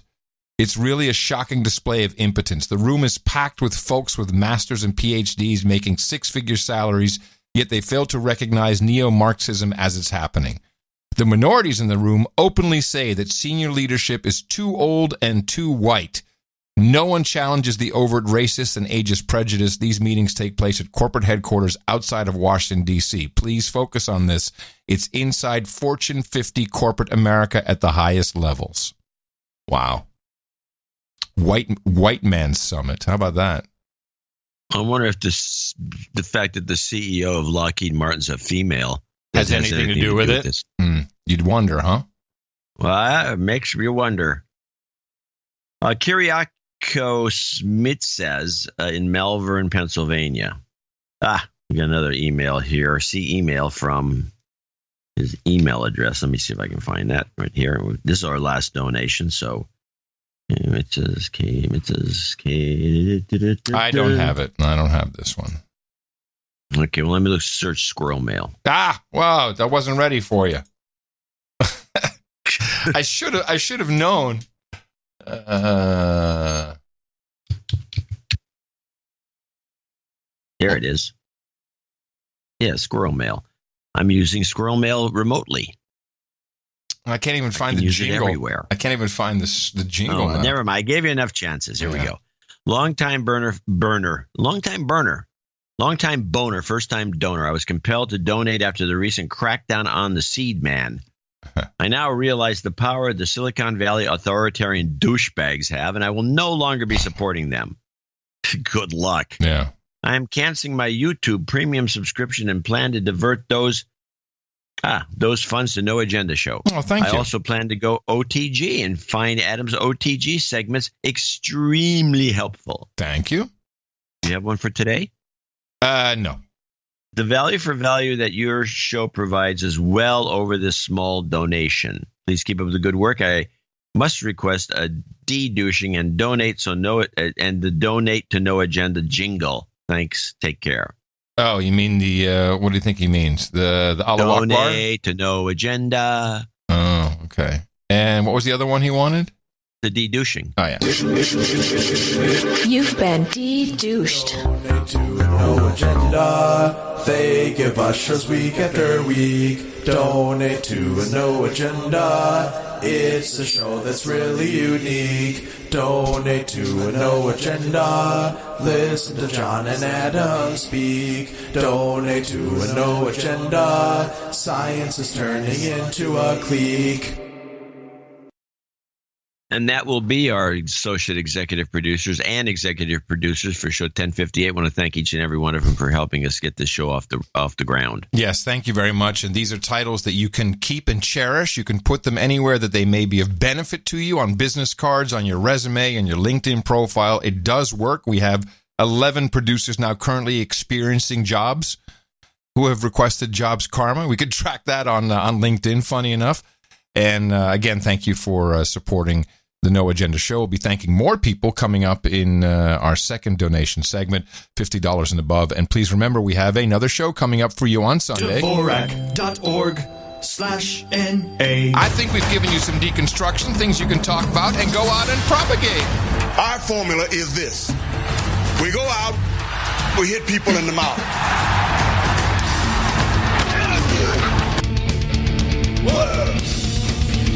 Order. Shut up, slave. Shut up, slave. You know, I don't have an OTG segment, but I do have a life experience I wanted to share. Oh, before you do that, it was mentioned in the report that you read about white privilege, and apparently the story that I insisted on replaying, even though we played it back in March, about the white privilege going on in the nursing in Australia was a hoax. Yes. Very well done. And we every once in a while get, or me in this case, Adam had nothing to do with it, get suckered by one of these things. And I apologize profusely. The mistake. I expected to get more feedback, but only one guy. No, I think there was a lot people of stories about it. So what happens a lot is, you know, people don't look at dates. I do it myself. I've fallen into this trap, and all of a sudden you're watching something from, you know, half a year ago. It's like, wait a minute, it's new to me, but it's old news. I mean, it happens. It happens. You know how, and actually, I do know, you know, from when you were a teenager. You know how if you smoke weed, how music can sound different? Hey, man. Yeah. Seriously. You know what I mean, right? It sounds a lot better. Well, use that voice and try it with hearing aids. It's even crazier when you do that. You've got your brain trying to amplify the triangle, and the hearing aids are trying to amplify it even more. It's a trip. Just a life experience. It's something to look forward to. It's really good, man. I'm telling you, us deaf dudes, we got it made, man. It's awesome. Exactly. So did you listen to Rihanna? Over and over again. Ella, Ella, umbrella, Ella. Yeah, it's great. It's fantastic. No, I listen to classical music. It's much better. Much better. You know, that's another thing. I can stream that all day in my ears. I'm walking around. You can set the volume way in the background. It's just like the music is throughout the whole house, only it never changes in volume. Huh. Yeah. It's great. Except for the deafness, the hearing aids are pretty cool. Well, I'm glad it's corrected the majority of your issues. Oh, man. So much. Well, the main one was the TV blasting that the neighbors were knocking on the door, and the other one is not hearing when people are talking to you. What? Huh? What? I didn't hear you. What? I hated that. Yeah, that would be. Yeah, that's no good. I noticed that. I noticed you had a clip, and I have one as well. And seeing as we have a brand new jingle for it, I thought I'd set you up. AOC, socialism for you and me. Woohoo! Ooh, yes. Alexandria Ocasio-Cortez. Here's a clip. Yes. Where she talks about the people are like rolling their eyes over this one. She's talking, even though the middle class is from the 70s to today has actually gotten bigger.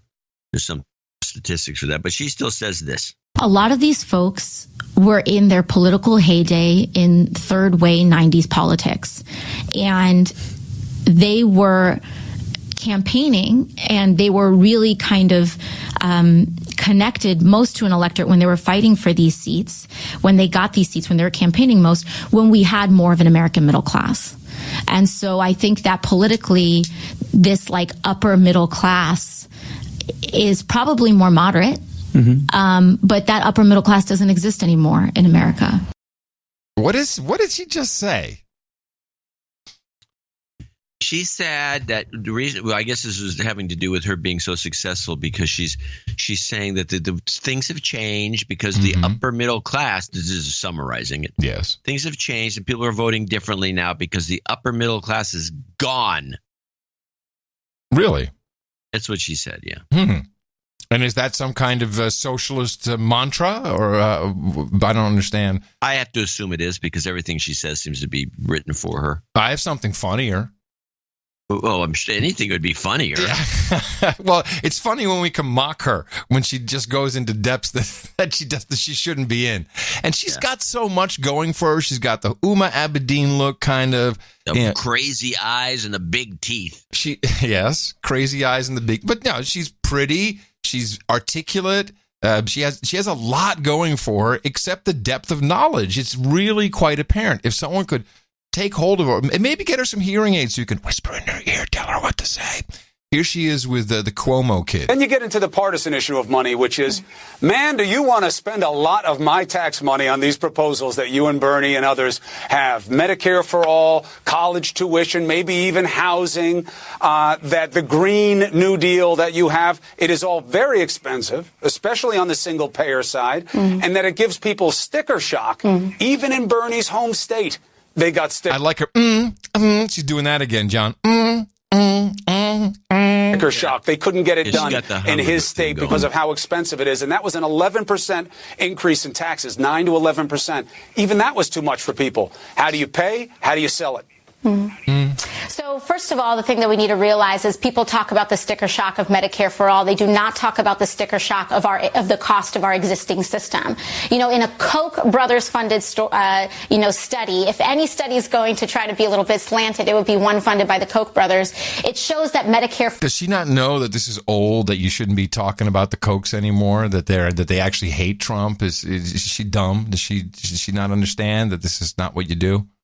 Citizens United must go. Study is going to try to be a little bit slanted. It would be one funded by the Koch brothers.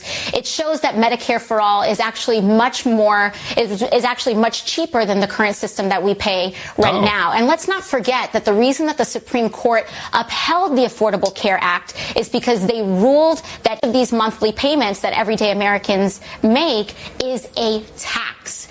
Man, I got a real problem with what she's saying here. That's not true.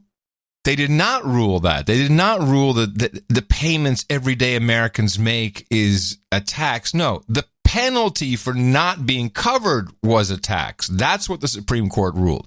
Not that just having health care insurance is a tax. And so while it may not seem like we pay that tax on April 15th, we pay it every single month, or we do pay a tax season if we don't buy, these plans off of the exchange. Yes, and they upped my premium to about $1,500 a month under the plan I was enjoying previously, which I no longer enjoy because it's unaffordable. That's how it was paid for. So we're paying for this system. We Americans have the sticker shock of healthcare as it is. And what we're also not talking about is why aren't we incorporating the cost of all the funeral expenses of those who die because they can't afford access to healthcare? There it is. Now that this is a great way to get behind her plan, don't you think? It's too expensive. People are dying. That costs a lot of money. I think this is one of the best I've ever heard. It's too expensive because people are funeral costs of healthcare as it is. And what we're also not talking about is why aren't we incorporating the cost of all the funeral expenses of those who die because they can't afford access to healthcare? That is part of the cost of our system. Why don't we talk about the cost of reduced productivity because of people who need to go on disability, because of people who are not able to participate in our economy, because they have because they're having issues like diabetes or they don't have access to the healthcare that they need. I think at the end of the day, we see that this is not a pipe dream. Every other developed nation in the world does this. Why can't America? And that is the question that we need to ask. We have done these things before. We write unlimited blank checks for war. We just wrote a $2 trillion check for that tax cut, the GOP tax cut, and nobody asked those folks how are they going to pay for it. AOC, socialism for you and me. Woohoo! Sounds like a winner. My goodness. It's too bad because she has so much going for her. And the fact that she is now been elevated to this, almost international status, I would say. I'm reading about her everywhere in the European press. They're talking about her as, the great hope. Yeah, the great hope. Yeah. She is on a roll. She already thinks she's elected. She's president. Almost. Yeah, she really feels like she's up there. Yeah, well, we'll see. We'll see how that goes. Somebody's behind all of it. Well, there's been a lot online. It could be Bernie. Bernie's group. Well, there's Bernie's group, but there's also, people who have tied her to Soros money, of course. That's easy to say, too. You don't even have to look. I'm sure you can find it. That guy has so many little non-profitsy funds. It's ridiculous. So I'm sure there's something somewhere. Well, she is also in the same camp as this other woman running for Attorney General of New York. Who we've talked about before, with the greatest name ever for I don't know what, Zephyr Teachout. And she is the leader wait, she's leading the race? Well, no, she can't be leading because she's a complete idiot. Mm-hmm. But it's the same basic pitch, and she's like a blonde, kind of looks like a housewife from Dubuque, and she, with the kind of the hair is not done quite right, but it's the same pitches that AOC has, is all socialist stuff, and I think a lot of Democrats are naively believing that the no borders, pro-immigration stance is something the American public wants. I don't know why you'd want it, but they must believe it. Listen to her. This is her recorded pitch. Is advertisement.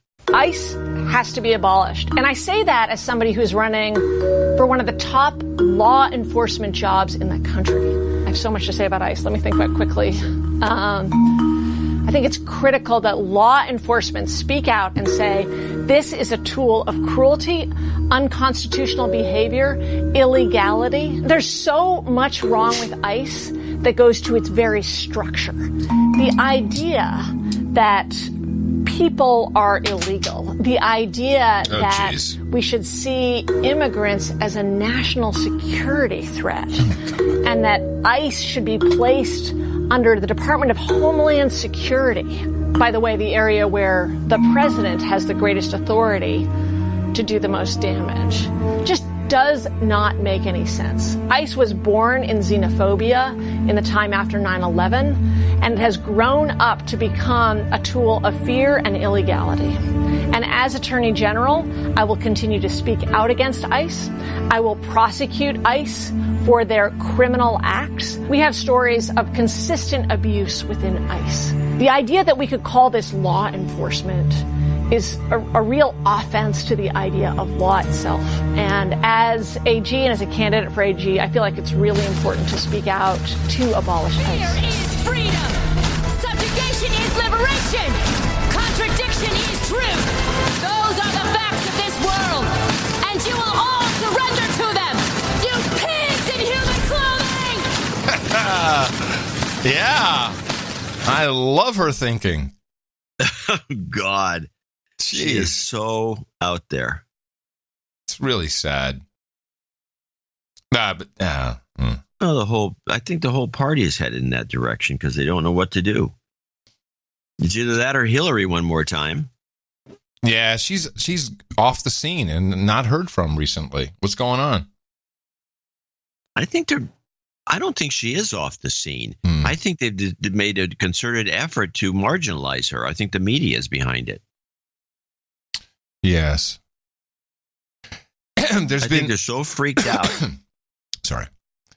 They're so freaked They're out. so freaked out that they've had to, like, just, I think they got the word, hey, that we can't run her again. It's not going to work. Right.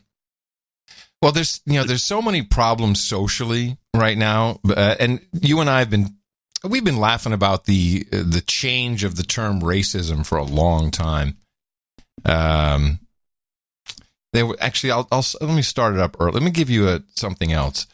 This is a story from NPR. Something is happening at the Oscars. You recall the Oscars it was 2 years ago. The Oscars was excoriated for not having enough black actors. Remember this? Enough black actors nominated. I'm sorry. Nominated. And then they kind of jiggered that a little bit. And, I guess last year overdid it. Yeah, it was, and they lost 20% of the audience. But now they're doing something new this year, and I think it's very obvious. This NPR report points it out, but doesn't really call it out by name. The Academy of Motion Picture Arts and Sciences announced a new Oscar category today. Starting with the 2019 awards, which will honor movies released this year, there will be a prize for outstanding achievement in popular film. The Academy also announced other changes to its telecast, like keeping it to a trim 3 hours. Why do we need a new category for popular movies? We don't really, but the Academy does. The Academy is interested in eyeballs. All three of the changes that they introduced today are about getting more people to watch the telecast, which is a little surprising. Why does the Academy care about that? Because at least some portion of their operating expenses comes from selling TV rights to that broadcast. And the last Oscars were like the least watched of all time or something like that? Yeah, we got to throw a caveat in there. That's 6.5 million people. That's still pretty good, but about 20% down from the previous year. Hey, John, could you imagine if we talked on the show like this, and I say, hey, John, what do you think about that? So it's pretty good, but it would be very, very nice to listen to. I could just listen to it in the car all the time in my earbuds. It'd be great. It's like NPR sounds great here. So they're worried, and they want more people to watch. And they want the people who love popular movies, like, say, Black Panther, to watch the telecast and have a rooted interest. Except Black Panther is an interesting example, because I think many people expect it to be nominated for, I don't know, normal Oscars, like Best Picture maybe. So what's the difference between most popular movie and like Best Picture? Well, that's the thing. Whatever they do, it's going to be seen as an also-ran, whoever is nominated for this category. And what does popular mean? Are they going by box office numbers? Because yes, there's a very good chance that Black Panther, it's a great movie, could be nominated. But I think they're trying to account for the fact that it might not be. Yeah, here's what's going on. They're so terrified, because, all the big action movies are never nominated for anything, anytime, anywhere, ever. Because they're not considered good movies by the Academy. And the Academy knows... Most of them aren't. Most of them aren't. They're just big action movies. Well, there's a lot of technology in them, and they put a lot of effort into it, and they spend a lot of money to do it, but it usually pays off. They make a fortune. Yeah. And they're all tentpole movies in the middle of the year just to get people who are bored to go do something. Right. But they do not get nominated for Best Movie category. No, they get nominated for special effects. Technical awards, special effects, maybe sound. I wouldn't say sound either. I'd have to look at it. They are so afraid that either Black Panther will not get nominated for Best Picture, but also that it won't win. It shouldn't. They should not. It's just not that good. It's not that good. I had a copy of Black Panther, and I was watching it, at the house, and it was because everyone, it was a great movie. Yeah. So I actually could not get through, or after about an hour, I couldn't get through it anymore. I couldn't take it. Yeah. You know why? Because you're a racist, Dvorak. That's why. Now you've got the whole point. You can't even say in a group of people, yeah, I think the movie was no good. I couldn't get through it. No. Audible gasp. Oh, racist. So but they're stupid because now it's going to get worse. Because I can predict, I think what will happen.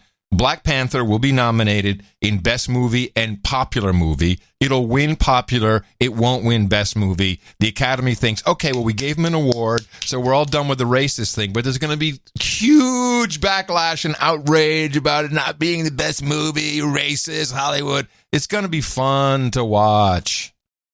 And they're just pussies. That's why they brought this whole stupid category in. For years, people have been been nominated for Best Picture. I bet you they do. Well, $5. $5 it is. You're on. Okay. Now to MTV, my old stomping ground. We used to play videos by Guns N' Roses. Okay, I admit it. I played a lot of New Kids on the Block, too. But that was forced labor. But they have MTV. Were you programming yourself? I thought they were telling you what to do. No, that was Dial MTV. And that was the precursor to TRL, Total Request Live, with Carson Daly. And it's a dial-in. So, and by the way, MTV completely screwed with this all the time. Because back in the day, it was telephone. They call up and they say, yeah, I want New Kids on the Block. New Kids on the Block was insane. And the channel didn't want to play it because it wasn't, rough and cool. It wasn't rock. It wasn't rap. It was, it was a bunch of white kid boy band. We don't want them on MTV. But they were incredibly popular, so they'd have thousands of fans tie up the phone lines every single day calling for New Kids on the Block, so they couldn't get around it. They'd always have to put it on the chart. It wasn't always at number one. Anyway, I digress. So they've changed from this Video Music Network, and I think correctly they did the right thing because music videos became a commodity and just wasn't a profitable business. But this MTV Decoded, and I looked it up, we've played a similar clip from them about half a year ago. And this helps us understand from a black girl and Hispanic guy how there's a difference between racism and colorism. And this is where you and I have got to hip up, my friend, because we're still working on the assumption that the word racism means what it means in the dictionary. I've chopped this up a lot because it go into deep examples and racism within the black communities and Hispanic communities. But really the point is you got racism. They explain very clearly what racism is. And then really what we used to call racism is now colorism. Today we're talking about a mode of discrimination that predominantly... John, it's a mode of discrimination.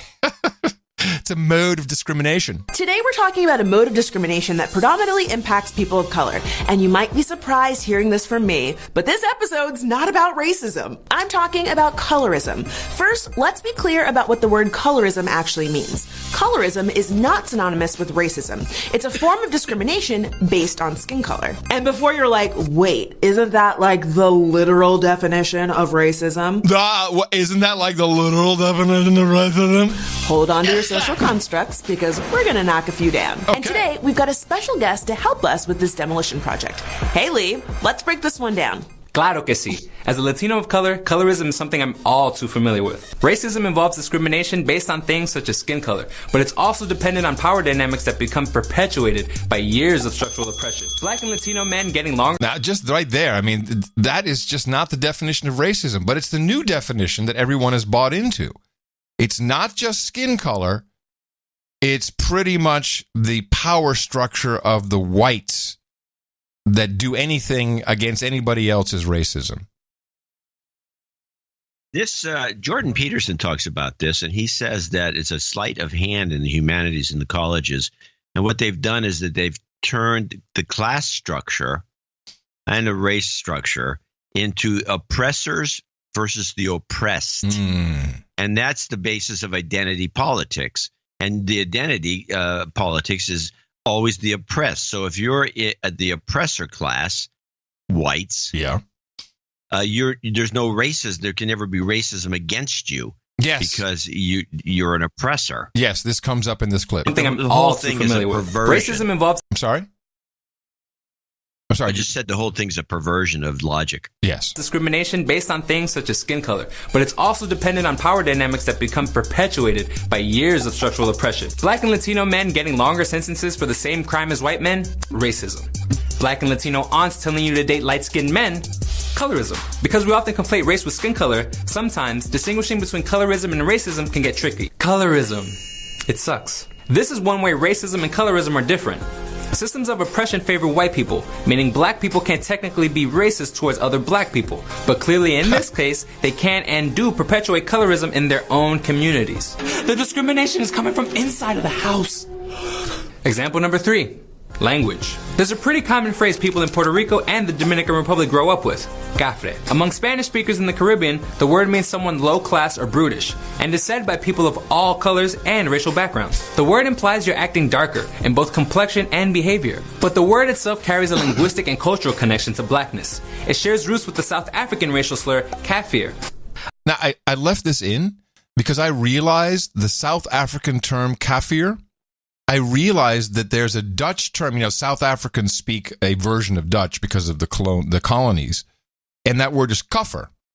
So it's the same. The root, I guess, is kafir from South Africa, but kafir is used. I didn't realize it's a racial term. It's used all the time in the Netherlands. I don't think anyone realizes it's kind of used a term as that guy's an idiot. A kafir, he's a kafir. So it's just an idiot. But it's a race. The Dutch are racist.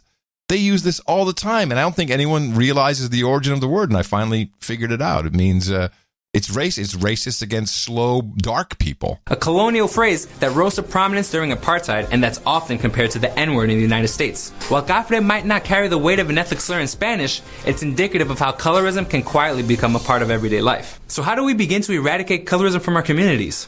Let's get to work. It starts with some self-reflection. Sometimes our learned prejudices can take over like muscle memory.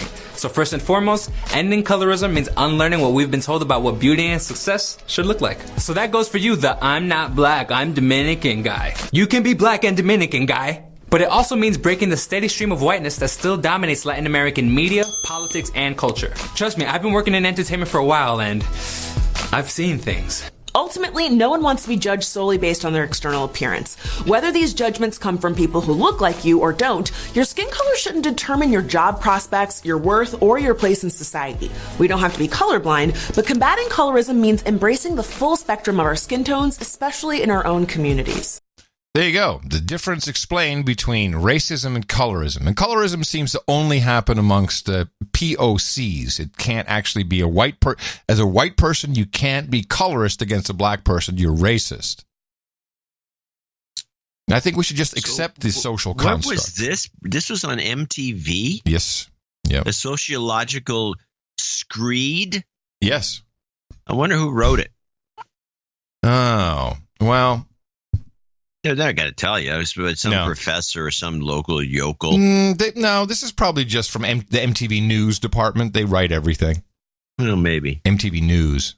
Well, there was a real case of racism, kind of in a reverse, kind of a screwy thing that happened. This was the big Candace Owens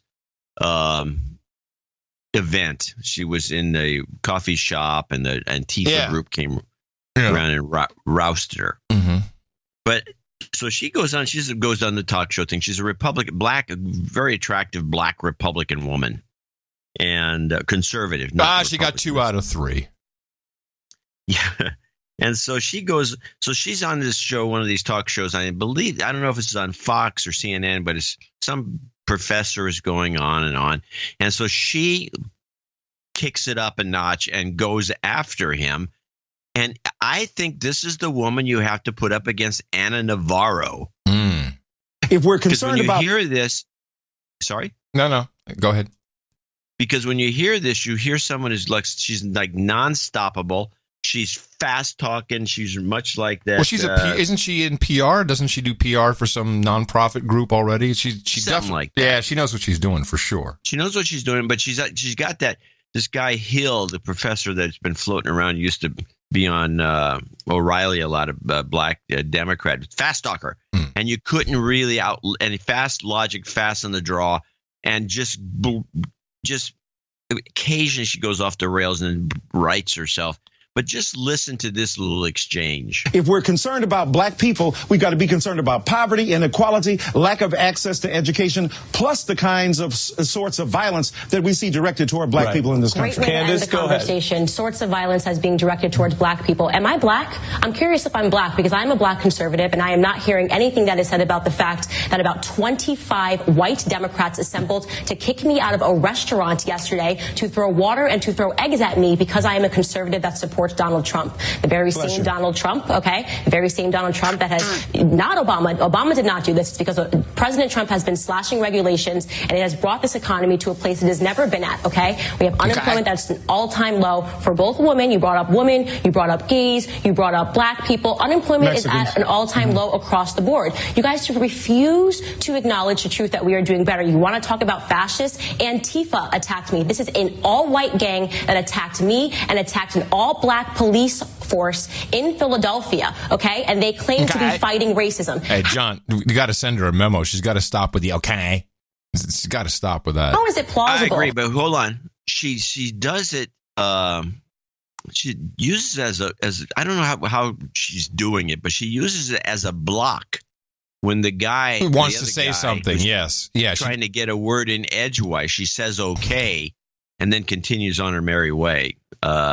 But yeah, who cares? She's hot. I don't care what she says.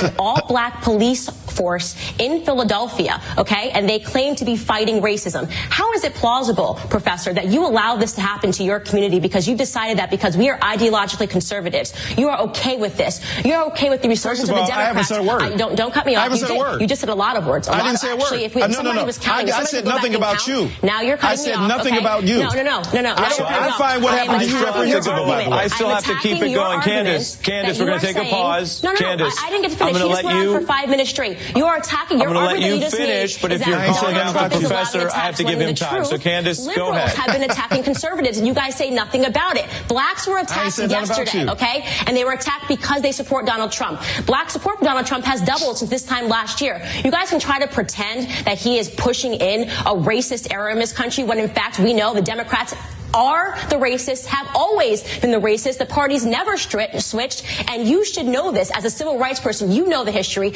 You know the people under the hood of the KKK, let me respond. were Candace, Democrats, and the party never switched. And Candace, I'm going to give the professor a chance to respond. Yesterday and defend our community being attacked because we support Donald Trump, because we understand that we have better economic opportunities under him than we ever had in Obama. And shame on you for spreading in Obama. Candace, my goodness. For a freight train. Not very useful, the last half of that discussion, but no, because it was. But I think she could take on Ana Navarro, and it would be very interesting. Though you wouldn't be able to hear a word of it because they'd be yelling at each other. You know, it's not interesting. It's gotten boring. Well, she should employ the excuse me technique that Kellyanne Conway's perfected. Oh, yes, she does that very well, doesn't she? Excuse me, But that's how she uses her okay. Yeah. She uses her okay in the same way. It doesn't work as well because when Conway does it, she says "excuse me," and then you're interrupting, and she does a job of stopping the interrupter and making them look rude. Right. This girl just goes, like you said, it's like a out of control freight train. Doesn't stop. And doesn't stop, which is another technique I've seen it used, and it's, that's what Ana Navarro does. She does the same thing. She never stops and says, excuse me. She just goes like a maniac.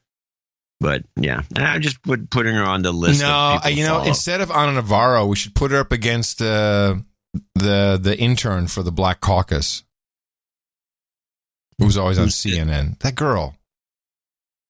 Oh, I don't know who it is. I forget her name. She's always bitching and moaning about not my president. She's on CNN all the time. What's her name now? I don't know. Troll Room? You're slow. You have to remember that I don't watch CNN much. Yeah, I hear you. Just two quick things before we take a break here. Do we have any?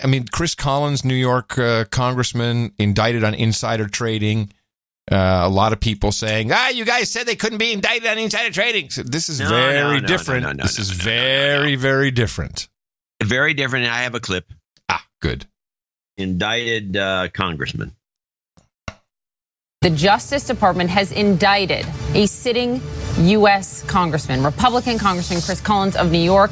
The allegations against him incredibly serious. The allegations securities fraud, insider trading. Shimon Perkipes standing by with the details. And Shimon, I do want to read for our viewers as you before you walk us through the indictment. The allegation is, wire fraud, securities fraud, false statements. Here is the full statement coming from Representative Chris Collins. Let me read it. We will answer the charges filed against Congressman Collins in court and will mount a vigorous defense to clear his good name. It is notable that even the government does not allege that Congressman Collins traded a single share of Innate Therapeutics stock. We are confident he will be completely vindicated and exonerated. Congressman Collins will have more to say on this issue later today. So that raises a question. Will he hold a press conference? Will he issue a personal statement? This comes from his team. But again, this is about a pharmaceutical company out of Australia that he sat on the board of while he was a sitting U.S. congressman until just April. Yeah. Well, it sounds like he screwed up because he told his family members to sell their stock. Well, he expressed the concern over the fact that he knew in advance that the super drug they were working on was failed, the FDA. Right. Now, this is different than what we were talking about. Senators and congressmen have access to important bills and committee minutes, and they know what's going to pass and they know what's not going to pass. And that is kind of inside information and insider trading at a certain level, a certain type of insider trading that they are exempt from being prosecuted for. Yeah, and that specific. And Obama signed a law into effect that it was a real half-hearted attempt by Congress. It's like, well, they can still do these trades, but they have to record every single one of them, and the trades are recorded on, I think, microfiche in the basement of the of the library. Yeah, you can't make copies. They're public if you go there. Yeah, you can't make copies. Yeah, you can't make copies. Yeah, and so you have to go there and memorize. Yeah, they're all doing insider trading. This guy's an idiot. I mean, how could you get caught when you can do all this stuff legally as a congressman? Yeah, this is an illegal as a congressman type of insider trading. But do you think that he was? Do you think it's possible maybe someone's on to a lot of this insider trading and they had to get someone and throw him out there? No, I don't think so. I don't think it's got anything to do with what's legal. If anything, this guy was a big Trump, the first congressman who supported Trump. Oh yeah, that's of course I forgot about that. Hello, Target. Yes, yeah. Well, more elites from New York. Bill de Blasio, the mayor, is starting to bring in regulation and all kinds of rules to block Uber and Lyft and other ride-hailing services. And here's what he tweeted. Our city is directly confronting a crisis that is driving working New Yorkers into poverty and our streets into gridlock.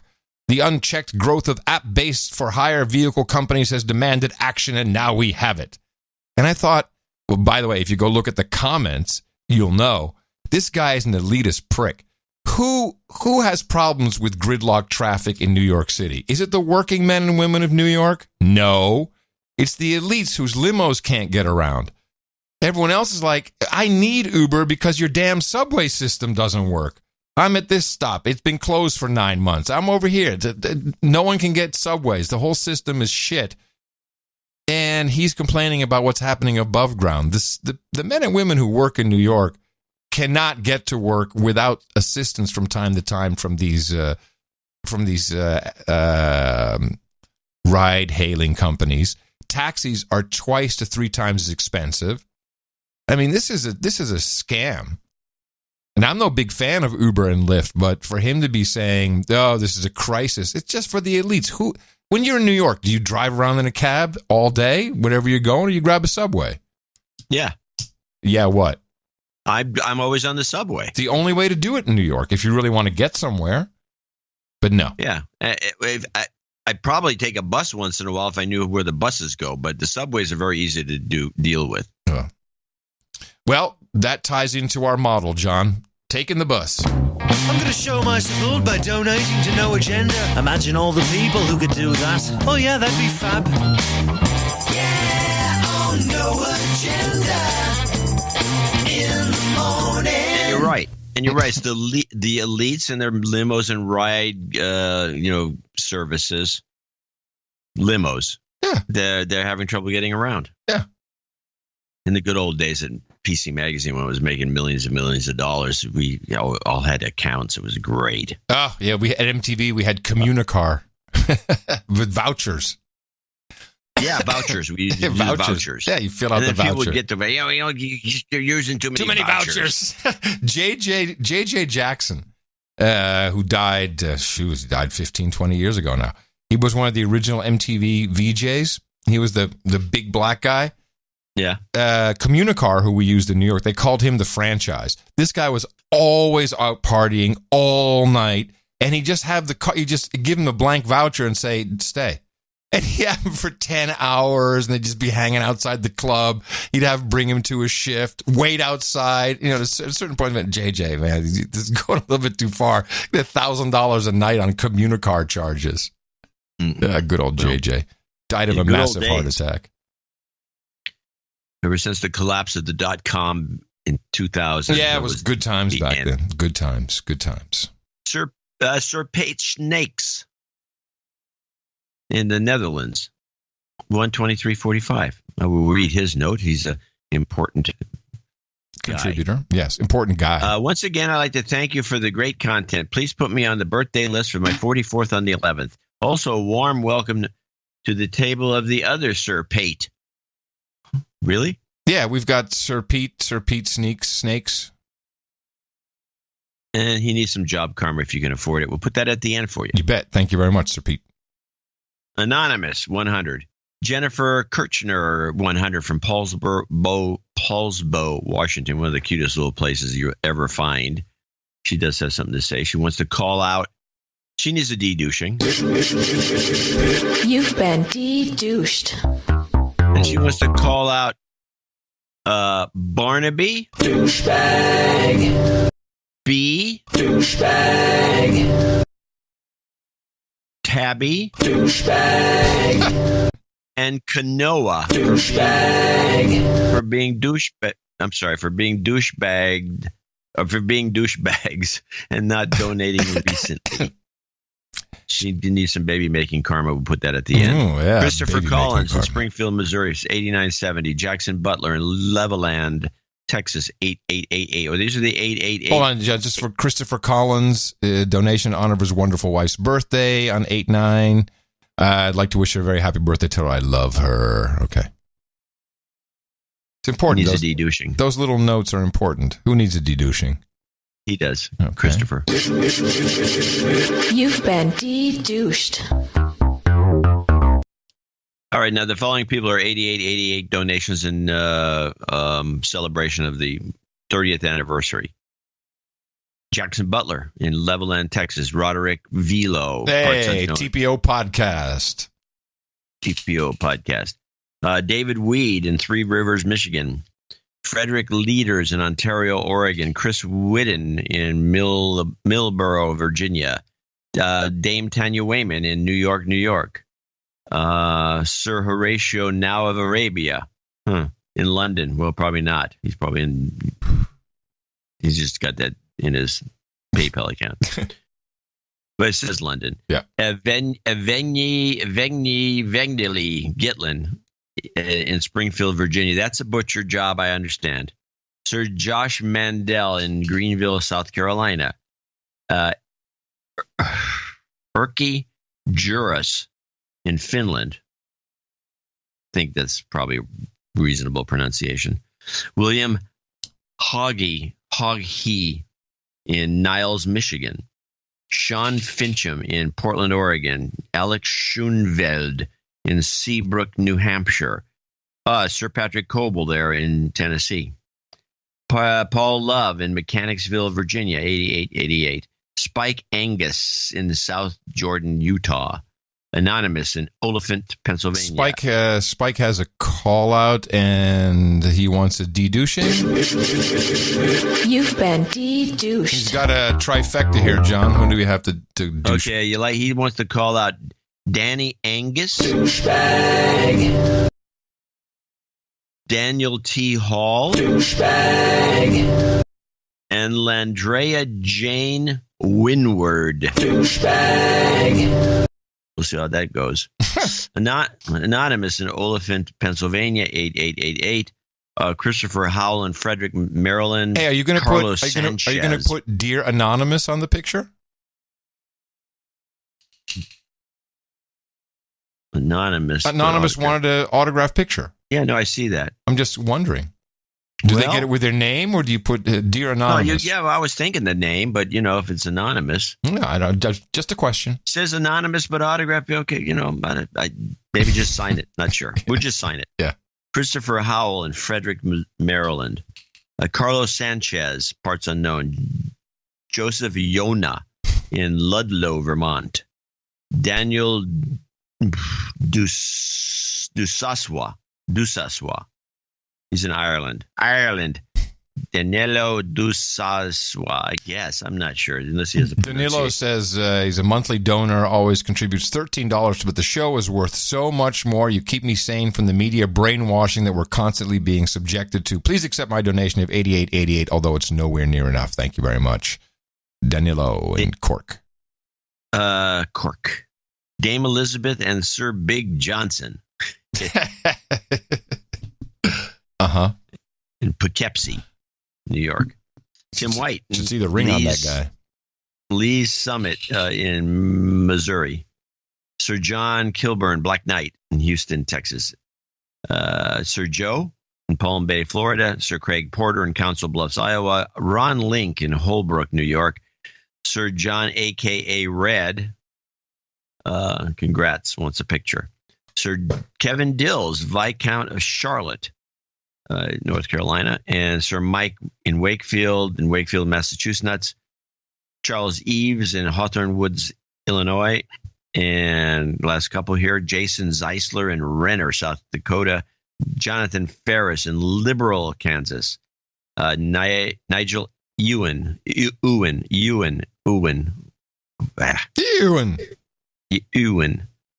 John Davis in Surveillance, Brentwood, Tennessee. Rick Agro in parts unknown. Colin Ayers in Blissfield, Michigan. Nathan Miller Foster. You guys, the low donations this summer are wearing on you guys. You're starting to fight a lot. Adam in particular seems to be very sensitive. Okay. He is. He's always. It's called real. If you want, hey, go listen. Hey, man, it's real. Go listen to that NPR thing of those guys discussing the Oscars, and tell me you'd rather have that. Hey, John, it's really great to hear from you guys. I'm so fantastic, my colleague. I John can't even talk that fast if I try. One of those guys getting paid by the word? I guess. Nathan Miller Foster. Sir Midnight of the Rivers in Crestview, Florida. Robert Roberts in Medford, Oregon. Okay, I got a lot of photos. This photo thing's going to take about a month. Just to sign them all. Well, there's a lot here because everyone wants one. It's one of those ideas of mine that I always regret. Regret. It's not that regret. It's just, we on this show we don't give away stuff. We don't give tote bags or anything like this. Mugs. And once in a while we commit to something like this, and then you go, yeah, who's this we? Who's this we committing? Me. Robert Roberts in Medford, Oregon, and that ends our little list of well-wishers. I want to thank them all, even though there's more well-wishers.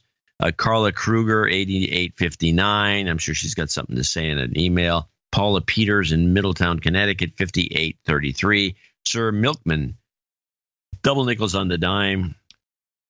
He's going to note, keep it classy. Robert Luke in Salt Lake City, best podcast in the universe, double nickels on the dime. And the following people are $50 donors, name and location if available. Joseph Pumphrey, I believe this is Sir. Jonathan Meyer in Xenia, Ohio. David Schlesinger in Rosemont, Illinois. Edward Mazurek in Memphis, Tennessee. We have a lot of people in Tennessee. Larry Hay in Mooresville, North Carolina. Tony Smith in Fort Worth. Tyler King, parts unknown. He's got a long note. Why don't you check it out? He loves the OTG thing. Mm-hmm. Drew Mochak in El Cerrito, California. Usually down the road from me.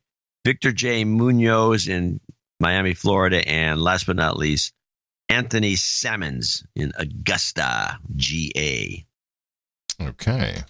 Thank all these folks for producing this show. Thank you.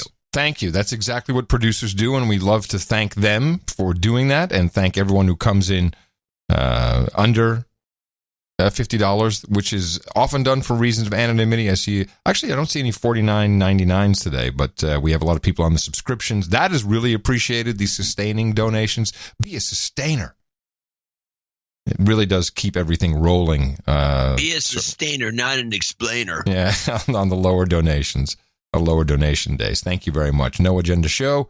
It's your best podcast in the universe, Dvorak.org/NA. And we have a meetup. I was just looking at my cheat sheet here that Eric the Shill gave me. He doesn't tell me what day this meetup is on. We have one in Albuquerque, New Mexico at the Marble Brewery. And I have 7 to 9 p.m., but I don't have a date, which is an oversight, to say the least. Do you know the date of this meetup? No, it might be. It might be under meetups.com. If you do a search with New Mexico, it's possible. Oh, that's okay. We got a Sunday show, unless it's tomorrow. We do have a meetup, obviously, at Vaughn's 1000 Spirits in Seattle, Washington, tomorrow from 6 to 8 for all the Pacific Northwesterners that want to come out. And we probably have about 30, 40 people there. Yeah, so I think meetup.com, I think is what it is where you can find information about them. I hate that site, but no one seems to like it, but it does kind of work, and Mimi's in control of it. But anyway, there is a Albuquerque, New Mexico meetup coming up, and so make sure you check that out if you're in the neighborhood. Maybe someone in the chat room can try to look it up while we're talking. I want to mention there's this protocol because people like to give donations at these meetups, and the protocol is to put the donation, whatever it is. John, we're not going to be there. I am. Oh, you're going to not the Albuquerque meetup? No, I'm just saying that the protocol for the meetups where we're there. Gotcha.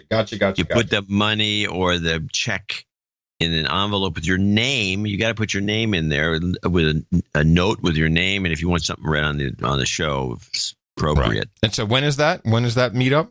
That's tomorrow in Seattle at Vaughn's 1000 Spirits on 1st Street. Right. Then we have 6 to 8. Arlington, Virginia on the 12th, August 12th. And Monday, August the 13th, is the Albuquerque meetup.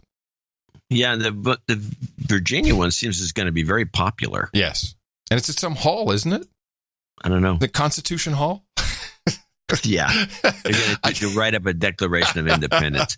We're decided to forsake the No Agenda show and start our own show. There you go. All right. Thanks again, everybody. It's highly appreciated. Another show coming up for you on Sunday. Dvorak.org/NA. As requested. Jobs, jobs, jobs, and jobs. Let's vote for jobs. You've got karma. It's your birthday. Today being the 9th of August, 2018, we say happy birthday to the following people. Belated birthday to Tyler King, celebrated on the 5th. Scott Penton celebrated birthday yesterday. Tyler King says happy birthday to Jason Hart. Nigel Ewan says happy birthday to his beautiful wife, Karen. It's her birthday today, as is Paula Peters. And Natasha the Keeper celebrated yesterday, 8-8. Kyle Carroll, a.k.a. Sir Enoch, Paladin of the Oil Patch, turned 48 tomorrow. And Sir Page Snakes, 44 on the 11th. Happy birthday from everybody here at the best podcast in the universe. It's your birthday, yeah. No title changes, no knightings, no nothing else. Nothing. Just nothing. Nothing else. Hey, sad news. Birthday list. Sad news, John. Although I'm very happy I did get to taste the mashed potatoes. Joel Robuchon passed away. Oh, yeah, I know. It's like, oh. That's horrible, isn't it? Pretty much, because he was right now the top guy. He was throwing the restaurants out there. And you're right. And you got to eat at his place in Vegas. And, you thought it was one of the best ever. And, it was unbelievable. And Tina and I, because it was her birthday weekend, we went to Vegas. We went back and looked at the pictures because I remember the food was so, I mean, we didn't post them like on Instagram. but Tina, she likes to take pictures. And we went back and looked at the dishes, and there it was. There was the mashed potatoes. That was his signature dish, wasn't it? No, not really. Oh, that's what I read everywhere in all the obituaries. That's kind of sucks then. Well, he made a good mashed potatoes. There's no doubt about it. But actually, it was whipped potato. It was whipped potato. Whipped potatoes. Yes, exactly. Sad though. So you never got to have his whipped potatoes? I've had his whipped potatoes. I've eaten at his places. Yeah. I used to stay in France. You would stay at the Astor, which I believe where you opened up a 2-star restaurant. Just opened up as a 2-star. Mm-hmm. I went there first. They said, "Oh yeah, Robuchon's going to open up this restaurant here, and it's just going to get 2 stars." I said, "It's not even open yet." Two Michelin stars, huh? Yeah, apparently he's so good that Michelin just grants him 2 stars for starters, just for opening it up. Damn. Yeah. And then you can get the 3rd. I think it may have got a 3rd star eventually, maybe not. I don't remember. Well, no more. Now, do they take those stars away? What happens with a signature restaurant like that, which is in the isn't it MGM, where the restaurant is in Vegas? Yeah, that's at the MGM. That one you went to. What happens? They actually got 2 restaurants there. So what happens when your signature restaurant? Send the inspector over. If the place is still up to par, they don't change the stars necessarily. But will people still go there expecting Robuchon fare? I mean, how Robuchon wasn't there when you were there. He didn't come out and say hi. He did not. He directs the restaurant. Mm-hmm. And so unless the place just has bad, a lot of these places, they do fall apart right away once the leader is gone because they don't have anyone yelling at them. Yeah. But some places that are really well managed, they don't need somebody yelling at them all the time, like a Gordon Ramsay restaurant, for example. Right. They hang in there with a new guy. Sometimes they do, sometimes they don't. Well, I hope it works. Lutece is a good example. Lutece in New York, which had this old chef, and they were also known for their mashed potatoes, whipped. They had it was a very interesting place to eat because it was not what you'd think of as high end gourmet, but it was like for some reason outrageously good. And they had everything. The guys kind of retired, and they left it off to some new guys who actually I thought made it more modern. They changed the menu, they did all these things, then it folded shortly thereafter. They lost their mojo. Switching gears. Tariffs. Now, was it Pachenik who had told me that Trump was doing this whole thing and bringing everyone together and getting North Korea and the Russians and China and everyone to play ball, and that the ZTE thing was very precarious and Trump had to jump in? It was Pachenik. Yeah, it was Pachenik. Here's a report from CNBC. And part of Pachenik's premise was that Xi Jinping is going to have problems in the homeland with this huge middle class he's created if the economy starts to falter. And it seems like there's some rumblings going on, according to the CNBC report. Well, that same state media editorial said that if the U.S. wants to play hardball, Beijing will too. And in fact, Beijing matched the Trump administration's 25% tariffs on $16 billion worth of goods. Of course, this time American goods. The tariffs are kicking in almost simultaneously with the U.S.'s at 12:01 on August 23rd. Now, the list has been expanded from the original 114 items to 333, and the new list and items include trucks, vehicle engines, bikes, as well as farm equipment. China's Commerce Ministry criticized the U.S., calling the U.S. move unreasonable, and said that the U.S. is showing that it puts domestic law above international law. Duh. Now, China's critics would likely find those comments ironic, given that many of Beijing's trading partners, as well as foreign firms, have long been complaining that China itself protects its own markets and also unevenly applies its rules and regulations to the companies here in favor of Chinese firms. As for the state media, it appears as though the state media is trying to prepare the public for a long-haul flight. There's been a 4,000-word commentary that's been running in all the main state papers. It's entitled Declaration. This was initially penned by the official state media, state news agency Xinhua. And the article argues that the Chinese people have endured crises in the past but are resilient and, quote, no storm can prevent Chinese people from pursuing a good life. Ruh-roh. No, setting them up, preparing them for the worst. That doesn't sound good. No. It sounds, in fact, that coming from Chinese state media sounds like there could be stormy weather ahead, and they want to prepare everybody and get some patriotism going there to keep people in the fight. But, I don't know. That doesn't sound good. No. My God. What if Pachenik is right? Well, he could be. And there was some Bitcoin news that I found rather interesting. I'll just play the report. We can talk about it. It's pretty short. Well, the company is called Bakkt, B-A-K-K-T, and the hope for crypto enthusiasts is that this startup will help bring digital currencies to the masses. It's backed by the New York Stock Exchange's parent company, ICE, and a slew of other big corporations. To start, Bakkt will provide trading and conversion of Bitcoin versus fiat currencies. But the platform has big goals. It's aiming to become the infrastructure that helps institutionalize digital currencies on a large scale. In addition to ICE, Bakkt is backed by the likes of Microsoft, Boston Consulting Group, and Starbucks. Bakkt could be used to convert Bitcoin and other digital coins into U.S. dollars that can be used at Starbucks stores, which means, yes, you can buy your coffee, or in my case, iced coffee, with crypto. Microsoft is helping with the cloud solutions to create the global ecosystem for digital assets, and some big names in the finance world are also backing the venture, including Fortress, Galaxy Digital, Pantera Capital, and Susquehanna. The platform is expected to launch in November. So let the countdown begin, Michelle. This is so disappointing. First of all, it's one of the only reports about this that I could really find on anything mainstream. This was still CNBC, marginal mainstream.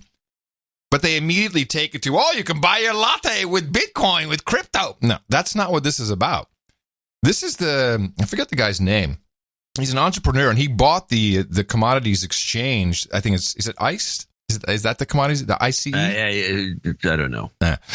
He bought it for $1, 15 years ago, and now it's this $44 billion in value flying around that thing.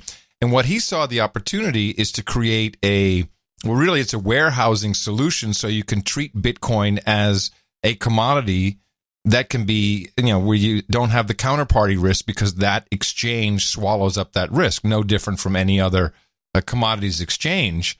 And this is brought into play so that institutions can now use Bitcoin specifically as a hedge or as an investment vehicle. 401ks will be able to do it. I think it's rather big news. And not just you can buy your latte at Starbucks. That's not at all what this is about. I'm surprised that it's so low on the radar and misunderstood. Really, I mean this guy's a superstar in business. It's just no traction, except for the Bitcoin people. I'm always looking for parallels. Yeah, we had the Beanie Baby. Beanie Babies, yeah, which I think still is. Do you remember? Good one. You can still trade Beanie Babies. Yeah. But I can't remember the name of all of them. I do remember the name of the Whoopi Goldberg one, which were these alternate currencies before the 2000 .com crash. Oh, shoot. I remember that. Beans was one of them. BEENZ. And then there was a couple other ones that had stupid names just like that. Flues. Yes, that's one of them. I'd forgotten about Flues. Yeah. That's right. She got a whole bunch of worthless stock. There was the iVillage guy started that. Flues. It was just a credit system. And there was Beans, which was another one. Yeah, Beans. And I can't think of any others offhand. I like Flues. There was a slew of them. And it seems kind of parallel to me.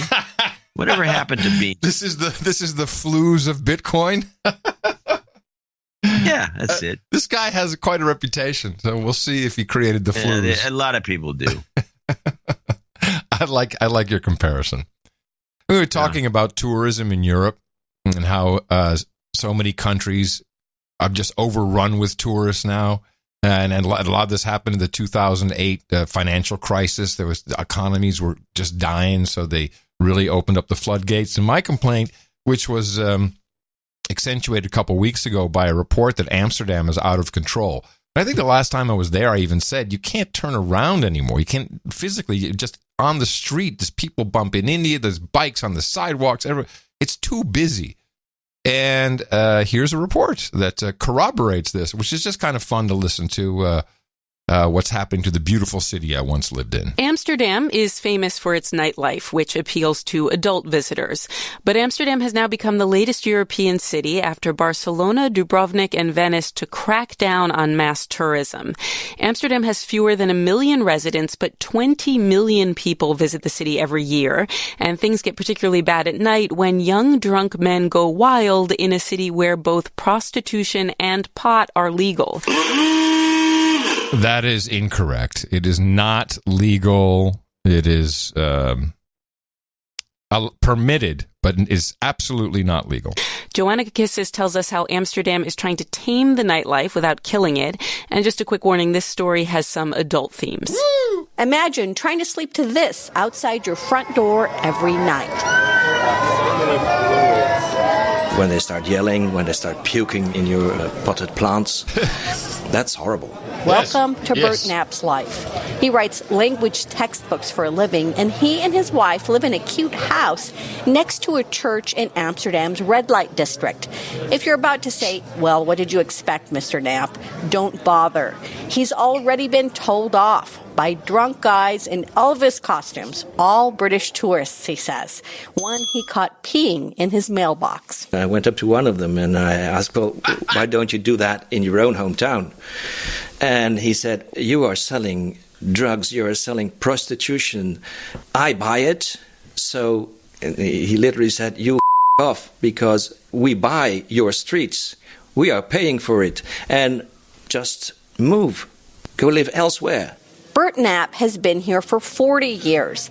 In fact, people have lived in the red light district for hundreds of years. The neighborhood's always been a draw for visitors, but now it seems it caters only to tourists. Think cannabis cafes instead of grocery stores, trinket shops with condom key rings instead of places where you can actually get keys made, or the smell of a popular stoner treat replacing the fresh bread in bakeries. We have streets just selling waffles and Nutella, and people coming here think that's our national food. Yes, and this went on for quite a while, but it's a shithole there in Amsterdam. It's no good no more. It's kloten. It's just kloten. Yeah, I like it puking in my plants. It's a mess. I like the peeing in the mailbox. The guy in an Elvis costume, they said. Yeah, guys in Elvis costume. There's just some Elvis peeing in your mailbox. Talk about a nightmare right there. But I told you it was the Brits. You know, the Brits, you can't go. Oh, yeah, the Brits are out of control. Well, they can't do it in England anymore because either A, they'll get knifed, which is the main problem. Wait until the Dutch start knifing you. Then you'll calm down because something is going to happen. Something has got to give. When I lived there, it was 2000. It was already impossible. Christina had a bedroom on the canal side, and she would wake up regularly at 3 a.m. with people yelling and puking and just being a nuisance. Way to go, Amsterdam. Party. Yeah, party! Party time! Woohoo! Wow. Speaking of drugs, and this is something... I should mention before you say... Well, no, go. Never mind. So, speaking of drugs, we have a problem. We have a problem with certain vocations in our country, in these United States. I can't even drive a golf cart. You're my hero. I'm amazed. I got to bring up the one tough question here, and that's the drug question. We all know that a lot of people can't get a truck driver's license because they can't pass drug tests. Have you talked to any of the people there about what they're trying to do to address that? I know it's a delicate subject, but... You know, and Bob, it's something that also becomes more and more troublesome as marijuana continues to become legalized across the country. So in California, for example, companies are having an even harder time than ever finding people because DOT regulations say you cannot, test positive for marijuana or any type of drug. They'll do hair follicle tests and everything. So as that trend, continues to sweep the nation in terms of legalization for recreational use, that'll just be another layer to this ongoing shortage in the industry. So I can kind of understand you want to drug test drivers, although it's obviously becoming problematic. But I'm hearing of more and more companies, just, white collar businesses that are instituting random drug testing. And, it's kind of become one of those things. Like, well, it's on the HR menu now. You have to check it off. Everyone has to be drug tested. I think this is a bad idea. I don't think it's true. Oh, well, I've never heard of such a thing. I can only speak from my own experience. And people here in Austin, 3 different people have companies or organizations that are now implementing random drug testing. Drug testing for all new employees and random drug testing for all employees in general.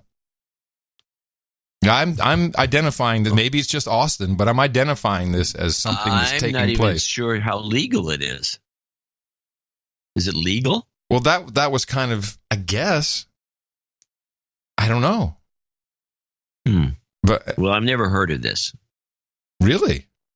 I've heard of it, but I hadn't heard of it. News. I mean, I've heard of drug testing, but this is news to me that they're just doing what you said. Yeah. And I don't know. I thought you got a truck driver's license from the DMV. They don't do drug testing. No, the companies that employ the truck drivers do the drug testing. Well, that would be a reasonable thing to do. Right. But now there's a truck driver shortage. Who knew? All these guys are stoned. Yeah. I don't know. Most of the truck drivers use Benzedrine or something to stay awake. Yeah. Yeah, not to smoke pot so they can listen to the radio. No, I think they're probably, when they get to the destination, I mean, I can understand that. You've been driving for 8 hours. All right, I'm at the truck stop. I'm going to smoke a doobie and go to sleep. They sleep in the cab. Yeah. All right. How were the fires there, John? How are the fires? Well, I'm in Seattle. Oh, that's right. You wouldn't know. The only fires up here are, I should mention a couple of things since I'm up here. There are fires in Nanaimo on Vancouver Island, which is apparently very dry. The other fires, the record breakers, the Mendocino fires, something like, you always say, well, there's 100 acres, 200 acres, 1,000 acres, 425 square miles. Yeah, that's pretty big. It's the biggest ever. Yeah. And that area that's burning, loaded with pot fields. Oh, no. Yeah. Uh-oh.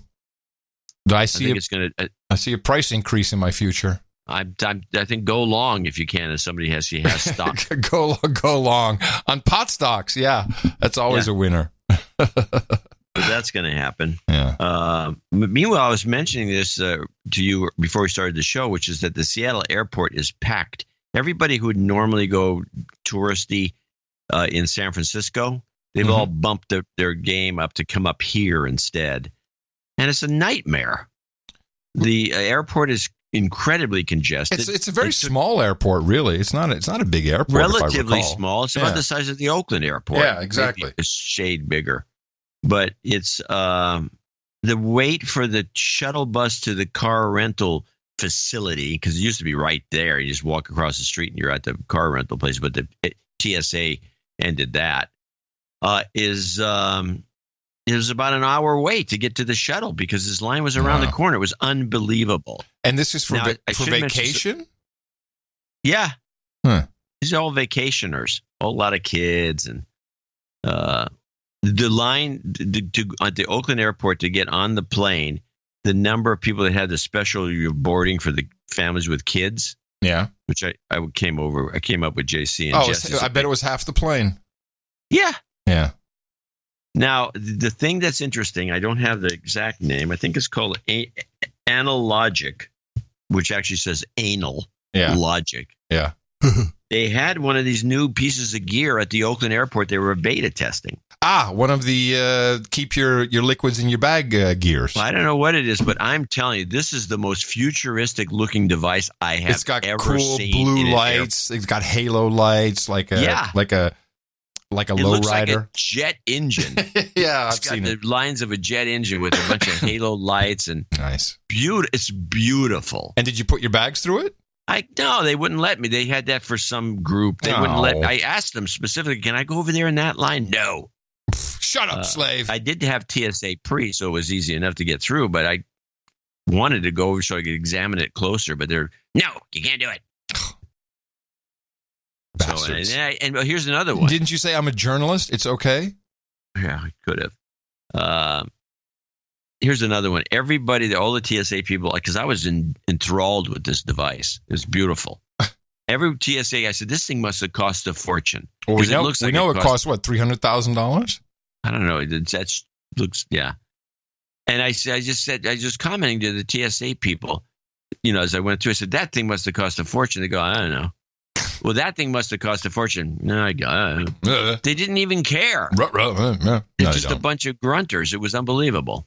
Well, maybe the technology is not so spectacular, and it's a big black box. And they said it was not black; it's a big white box. No, but I mean that maybe it really doesn't do anything. No, they all said that they've worked it. I did get one guy say, "Yeah, it does a lot more." Right. So apparently, it digs. It's like a CAT scan or something. I don't know what it is. Well, we need another scare then. We need another scare to start sales rolling. We need something. Yeah, well, they got to test it first. So after they test it, they'll all be installed. It'll make things look a lot better because when you compare it to the shoddy-looking X-ray machines the bags go through now, it's like night and day. I was looking at it. What a piece of junk. It's got the, louvers on it. It's a square. It's made out of sheet metal. It's got nothing going on. I know. With those slits cut in it for ventilation. Yeah. It's like an old IBM PC. It's you could probably still put PCI cards in the back, something like that. Yeah. We got about a couple more minutes. I just have a couple shorties. Maybe you have something short as well. I do have an ISO of James O'Brien. Somebody sent me a James O'Brien clip where they talk about James O'Brien. Who's James O'Brien? Is the talker on LBC? Ah, yes, okay. The British talk show operation, and he is the one that is he's a Remainer, and he's extremely sharp, and he has a kind of a routine he does with everybody that is very insulting. He's sarcastic, and he's a dangerous guy. Even though somebody sent me a link to one of his little interviews that has a lot of Brexit material that we can talk about. I'll put that in the next show. But I do have an ISO of him. Kind of naming the types of people who are Brexiters. These charlatans, these pantomime toffs, these spivs and these fag packet fascists. What they've done to Britain. Fag packet? What did he say? Fag packet fascists? Well, I got charlatan. It sounds like fag bag something. These charlatans, these pantomime toffs. Pantomime toffs? These spivs and these fag packet fascists. What's in these fag packet fascists? Fag packet fascists. That means packet of cigarettes, but I'm not quite sure how it translates to fascists. What they've done to Britain. Nah. I don't know. I think you'll like my ISO more that I selected for the end of the show. Binge more. Come on. Okay. It's your word. It really doesn't have it's not conclusive. Is something, yours is better. Thank you. Let's check in with the latest news from CNN. Golf ball size hail coming from the sky. Killing people. Yeah, killing people, killing animals. A zoo in Colorado Springs will be closed today after a powerful hailstorm killed 2 birds and injured 14 people on Monday. Look at this. Those are chunks of hail. Some the size of softballs there. Look at that. It sent the bears at the Cheyenne Mountain Zoo scrambling for cover of their enclosure. More than 3,000 zoo visitors were evacuated to a nearby school. 5 of the injured were taken to the hospital for treatment. Is it August in Colorado as well? I believe it is. It has reached August. I just can't believe the size of the water, explosions there from the hail. That's violent weather. And, some people don't think that climate change is necessarily happening. No, boo. It's climate change, John. They've had hail that size in the Midwest for hundreds of years. Yes, climate change. It's August. It's crazy. It's crazy to have hail in August. We have hail in Texas all the time. And it's bad. People have blankets in their cars. If your car is outside and starts to hail, you want to throw the blankets over your car so it doesn't get dented. Yeah. Climate change. Yeah, we don't have that in California. Millennials strike again. Out of Green Hills with this crime tracker alert and the arrest of a 15-year-old and 17-year-old for trying to carjack two separate people. So the first one happens just before 6:30 Wednesday night. The teens run up to a woman in her car. They open the doors on both sides in the Hill Center parking garage off Hillsborough Pike. Well, she yelled for them to get out of the vehicle. As they attempted to pull her from the car, she screamed and held down her horn, and they ran. Smart stuff, right? Yeah. It was an hour later, they approached a woman at the Kroger on 21st Avenue South. They grabbed her keys out of her hand. After a few seconds, they get out of the car and they run away. They couldn't drive a stick shift, the manual transmission. Damn this vehicle. It has 3 pedals. I don't know how to operate it. Oh, it's very ironic. Let's see if I got nothing really that's any better than that. So, well, I just have some depressing news that no one's talking about. The World Health Organization warns Yemen may be on the brink of a major new cholera epidemic.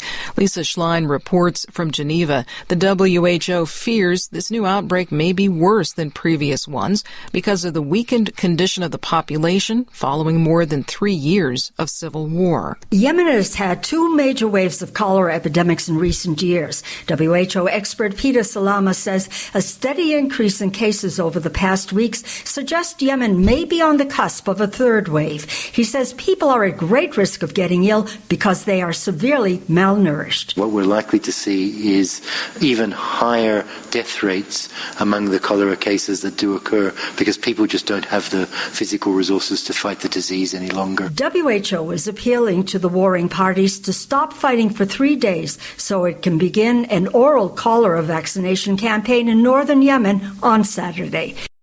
It's so sad that journalists are all up in arms about being attacked and fake news, enemy of the people, but they don't really report any news. And this is a serious issue that's going on here. And maybe because they don't want to. Maybe it's because they don't want to have to go into the true history of Yemen and how. I think it was under the Obama administration. We were droning there left and right. Yeah. And we have a big hand in this. And it's not the applause kind. It's not the please clap kind of hand. No. I'd like to know more about it. But. Well, you're not going to get it from the news media here. Nope. And I don't think we have any producers there. No. But if they are, let us know. And that's it for our program for today. The 9th of August, 2018. We return on Sunday with another episode. More deconstruction for you. You never know what's going to happen. But we have our eye on different balls. I got Apple in my sights. I'm still very curious. Yeah, indeed. Yes, well, we got to stay on the Apple thing, see what's going on. We'll continue to do that as I come to you from downtown Austin, Texas, capital of the Drone Star State.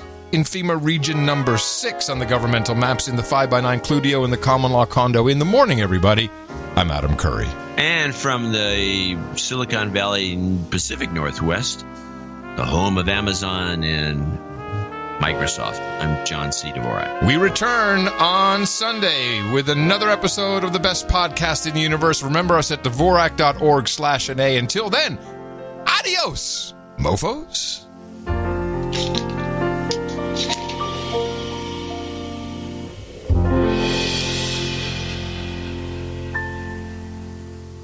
Now, there it is, the gay bomb. Look it up for yourself. I mean, this is what do you think tap water is? It's a gay bomb, baby. And I'm not saying people didn't naturally have homosexual feelings. I'm not even getting into it, quite frankly. I mean, give me a break. You think I am like shocked by it, so I'm up here bashing it because I don't like gay people? I don't like them putting chemicals in the water that turn the friggin' frogs gay. Do you understand that? Serious crap. I'm sick of being social engineered. It's not funny. Me and Alex Jones, we've got a thing going on. Like, how dare you not let us suck your blood? And we know that it's wrong, but it's much too strong to let it go now. You saw me, in bed with Putin, getting peed on or something? He gets online around the same time, 11 a.m. We're all gonna be there. I kill my kids. Outrageous rants expose the globalist plans. Hand it all to Paul Joseph Watson. Me and Alex Jones, Alex Jones, Alex Jones, Alex Jones, Alex Jones.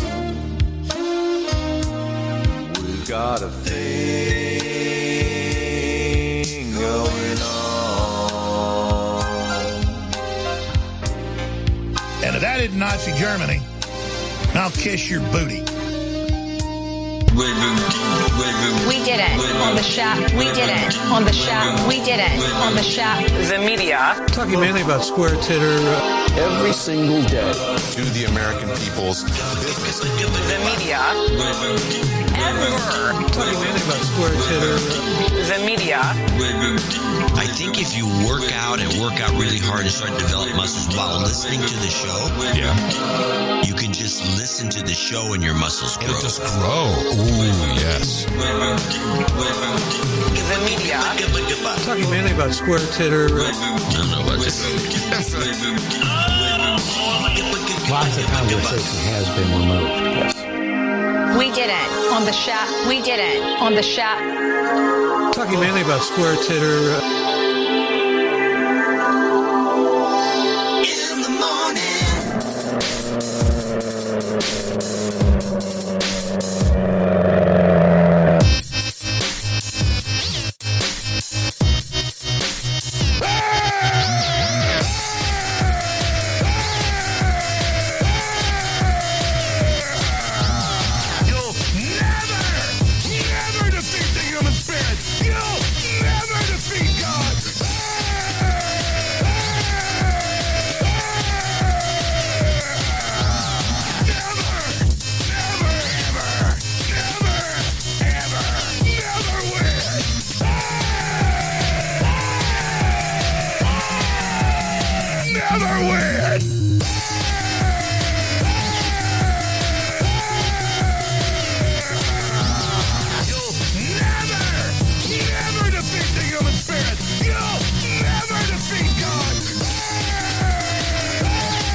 Dvorak.org/NA. Binge more